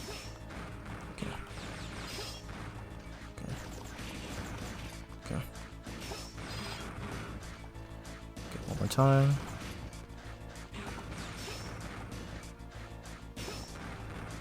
Okay, I think that's it. Alrighty. Hopefully the commentary audio does not cut off. Alright, so pretty much like in the Tresta stage, do not immediately jump down because there are spikes placed around here. So we're gonna take this nice and slow. Yep, okay, we are good. Alrighty. Alrighty, so for this final boss, I'm gonna be replacing Cloggle with alright, we're gonna be placing Cloggle with one of these bird elves because this is pretty much similar to in Mega Man 7 and I believe also Mega Man 8, if I'm not mistaken. I could be wrong, I didn't really play much of that game. But it was also a thing in Mega Man 9 and 10 where if Mega Man actually falls down a pit, Beats would actually go down and save him. And that's pretty much what this does as well, where if Zero also falls down a pit, this guy will save him. As he says right here, I won't let you fall down pits. So, yep, we should be good to go. So, let's do this.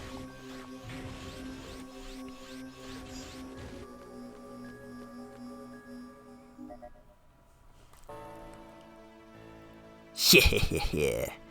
Having fun playing the hero, Zero? You do understand, don't you, that I don't have time for your petty games? So let's finish this once and for all, shall we? Yeah, how pitiful. Of course, a Reploid like you would never understand the joy of ruling all that you see. Only a human could possibly understand. Human? That's right, I'm a bona fide human. The creator of Reploids, a human being. The desire for power, the joy of making everything work for you. You have no way of experiencing this without a human brain. It's the ultimate joy. No mere Reploid could ever understand. I bet most decent humans wouldn't understand either. You look like just another Maverick to me. All I gotta do is dispose of you like any other Maverick. Yeah. Good. An excellent speech, Zero. You must feel great, right? Oh, Zero. You are a fun guy, Zero. I like to play some more, but it's time we parted. I have some more surprises left in store for you. Enjoy them to the last, Zero. Again, that voice is seriously killing my throat. I hate doing that. Alright, so here we are on the first phase of Omega, as we are fighting him once again. Okay, I messed that up because, of course. Jeez. That's what I get for going head on. Well, I'm gonna end up losing a lot of points for this one. Alright, thank you for the health. So I believe he's one of only 2 Mega Man bosses that you actually fight twice. Like, you fight twice as the first boss and the final boss, so it's pretty interesting. The only other one is Sigma from Mega Man X5. Alright, there we go. First phase down. Not bad, Zero. But Omega's true power is much greater than you've been led to expect. Go get him, Omega. Release the power of the Dark Elf. Fortunately, I can't skip the cutscene here because, you know, if I did, we wouldn't be able to see this. And looks like he's fully transformed, and we see what looks to be, or at least it looks like X and Zero right there on the sides. Okay, so I gotta concentrate once again here. Okay. Okay, that attack does a lot of damage, but thank God I avoided it. So this is why I needed the bird cyber elf, so that I can do this. Nice. So you essentially will not die there. Okay. Woo. Okay, Shadow Dash to dodge that attack. Okay, and then Shadow Dash to avoid this thing. Oh, I almost killed it. Okay. Dang it, I got hit by that.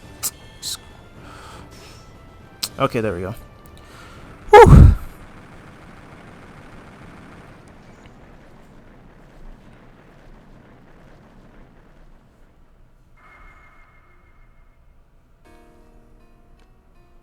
Well, this place looks hecka familiar. What is this place? Yep, it's that place where Zero was resurrected by CL. This is where I was sleeping. Yeah, excellent work, Zero. Your power is extraordinary for a mere fake. Fake?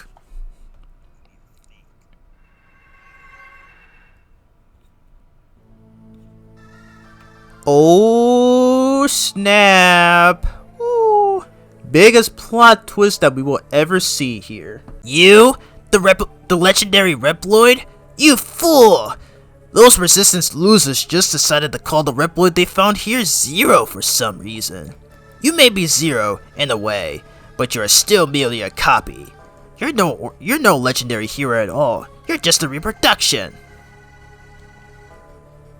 Yeah, you thought you were a hero all along, didn't you? Never suspecting that you were a mere copy. What a joke. Omega himself is the one and only original Zero. You're just a copy of him. The original Zero? Why is he your slave then? He's a bloodthirsty god of destruction. All I did was upgrade him to draw out his power. Alright, Omega, or should I say, original Zero. Time to wake this pitiful fake from a century-long dream.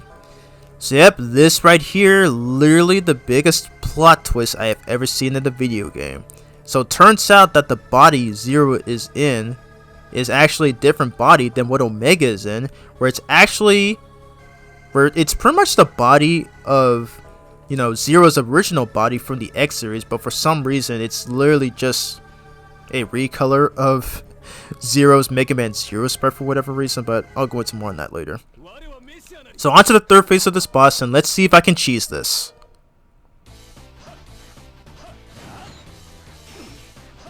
Yes. I took damage, dang it.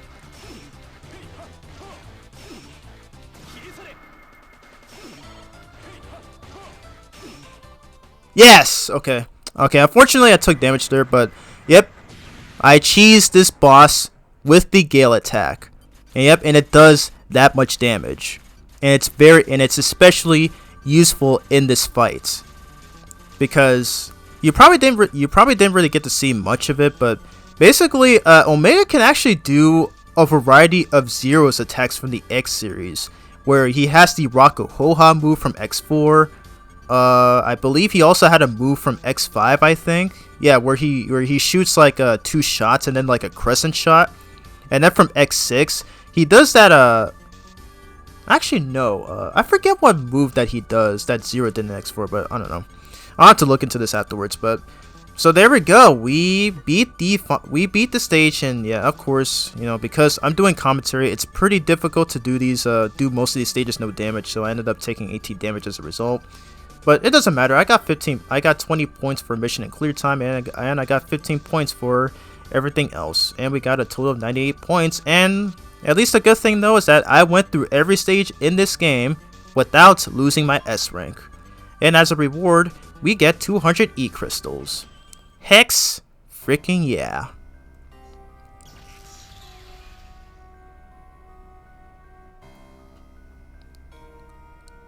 You plan to reactivate Omega?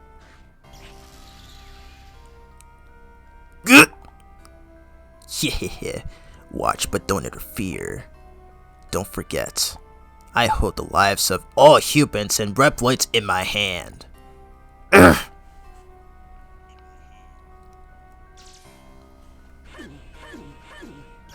Ooh, Harpooyer for the save. Zero, what are you doing? Hurry, stand up. Oh, we have Fefnir too, also helping us. Hey! I'm here to get a little payback, Omega! Yep, we have everybody helping us. Oh my gosh, this is actually... things are getting pretty interesting here. Time to straighten the record. You guys. Wow is trying to bluff you. He can't do anything in his current state. Ah! Dark Elf! Shut them up! Zero. What is it, Dark Elf? Her. The Dark Elf's curse is fading. Who's that? X? That's right, Weil. Just like a century ago. I worked with Zero to defeat this Omega then. And we saved the world from your greedy clutches. Just like a century ago? The defeated Omega is using your the defeated Omega is using your original body. That's all. Your current body may be a copy, but your heart is the real thing. Alright, now's the time, while the Dark Elf's power is weak. Time to finish what you started a century ago, Zero. Zero! Don't do it! That's your original body! Don't you feel any attachment? Are you really prepared to spend the rest of your life in that cheap fake? You can do it. You know it's truly important. Go on, Zero. And the cool thing about this is that we have control of him right here. You can either just hit him with an uncharged shot or a charged shot. And yep, we only have the Z Saber here, so we can't use any of our sub weapons. But basically, what I like to do is this. Boom. Perfect way to finish him off.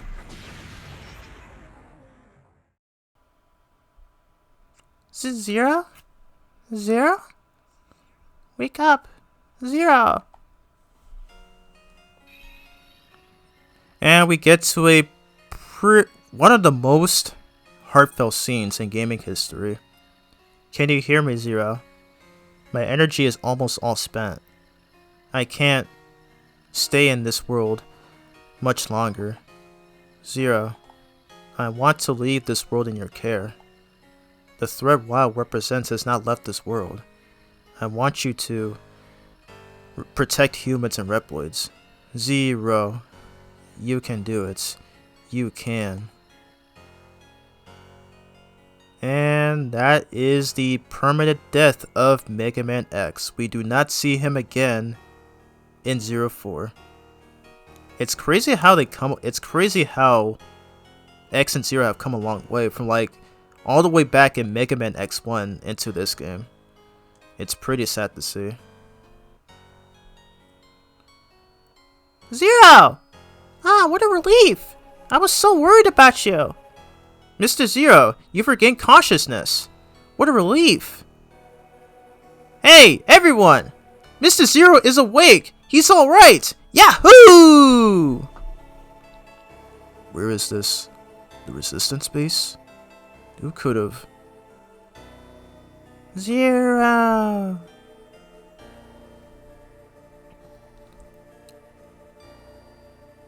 Looks like that's the Dark Elf back in her original form. Dark Elf? Wait, no. You are. She brought you back here. Zero. What a warm, gentle light. Mother Elf. Has Wild's curse been broken?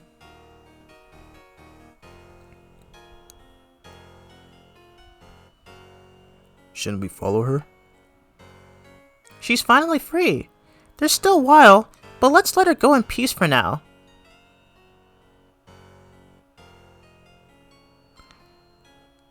X told me about you, Zero. Really? I know you're not worried about a thing, but... Hmm? Even if your body is a copy, as long as your heart is your own, you are Zero. The one and only Zero.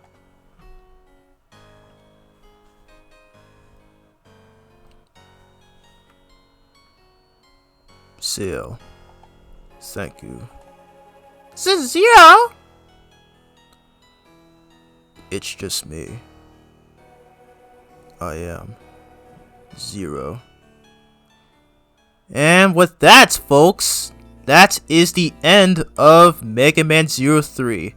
Not only my favorite game in the Zero series, not only my favorite Mega Man game, but it is one of my favorite video games of all time, and it is in my top 5 favorite video games of all time. This is a game that I will play endlessly, like every day, every time, and it's a game that I will never get sick of each time I revisit it. Like, this game handles the concepts of a Mega Man formula, you know, from like the classic series and especially the X series, and the fact that it has Zero, my all-time favorite Mega Man character. Like, this is his game, and to have it have such a good story, good boss fights, have a good hub world, and especially its Cyber Elf system. This game has the best Cyber Elf system in all the Zero games. I wasn't a fan of it in 0, 1, and 2, and I guess I can say 04's Cyber Elf system was alright, I guess, but that doesn't even compare to this. Like, I love this game, and again, this is a game that I played more times than every other Mega Man game. There's a few games that I like from the classic series, like Mega Man 4 and Mega Man 7, and of course, the games for the X series, like X1, X2, X3, and X4. But when playing this game, though, this game pretty much surpassed all of them in pretty much every way. Like I also love using the EX skills. The only one I don't use in this game is the V shot, though, because what that does is that it just pretty much just splits the, you know, the Buster shot. It pretty much just splits the Buster shots, you know, into two. So never really found that useful, but thankfully this game also has the best EX skills in this game. The best EX skills in the series. I mean, whoops. But yeah, so I'm actually glad to finally do a video of this game on my channel, and what better way to do it to have it be the first game from my one-shot series of, you know, video games on my channel where I will play the whole game in its entirety. So yeah, this game's great, you know. I did show sneak peeks of this. I did show a sneak peek of this game. Well, okay, well, not really a sneak peek, but I did show footage of this game and the current state of this channel video, but you know, because initially I planned to do a playthrough of this game, but screw it. I'm just pretty much just playing through the entire thing because I basically got this idea from like some YouTube videos to where, yeah, because like there was this YouTuber named like CometJ64, though. I think that's where I got the name of it. I also got the idea of like, I guess basically live streams as well, because people these days they would like do a live stream where they would pretty much just play through the game in its entirety, and or of course other games like, say, you know, Sonic Unleashed or Spider-Man PS4 and all that stuff. They will pretty much play it up until they reach a stopping point. So yeah, so that's basically where I got the idea from. So yeah, that's it for Mega Man 03, and I said I would showcase the mod cards, but nah, I think I'm gonna end it off right here because I've been recording for 2 hours now, so I think it's a good time to come to a stop. So yeah, so if you guys have made it this far in the video, I want to thank you all. For taking the time to watch this whole video. I don't even know how long this is going to be by the time I start editing this. It's probably going to be 3 hours, but But yeah, thank you all so much for watching. I really hope you enjoyed it. Next video for my the next game I will be covering for my one-shot series of video games will be Dragon Ball FighterZ. That's another game that I've been wanting to showcase on this channel, and I really cannot wait to get into that, because that will be the next video after this, and then after that will be the IDW Sonic Issue 3 review. So, thank you all for watching. I hope you're all having a nice day, and I'll see you all in the next video.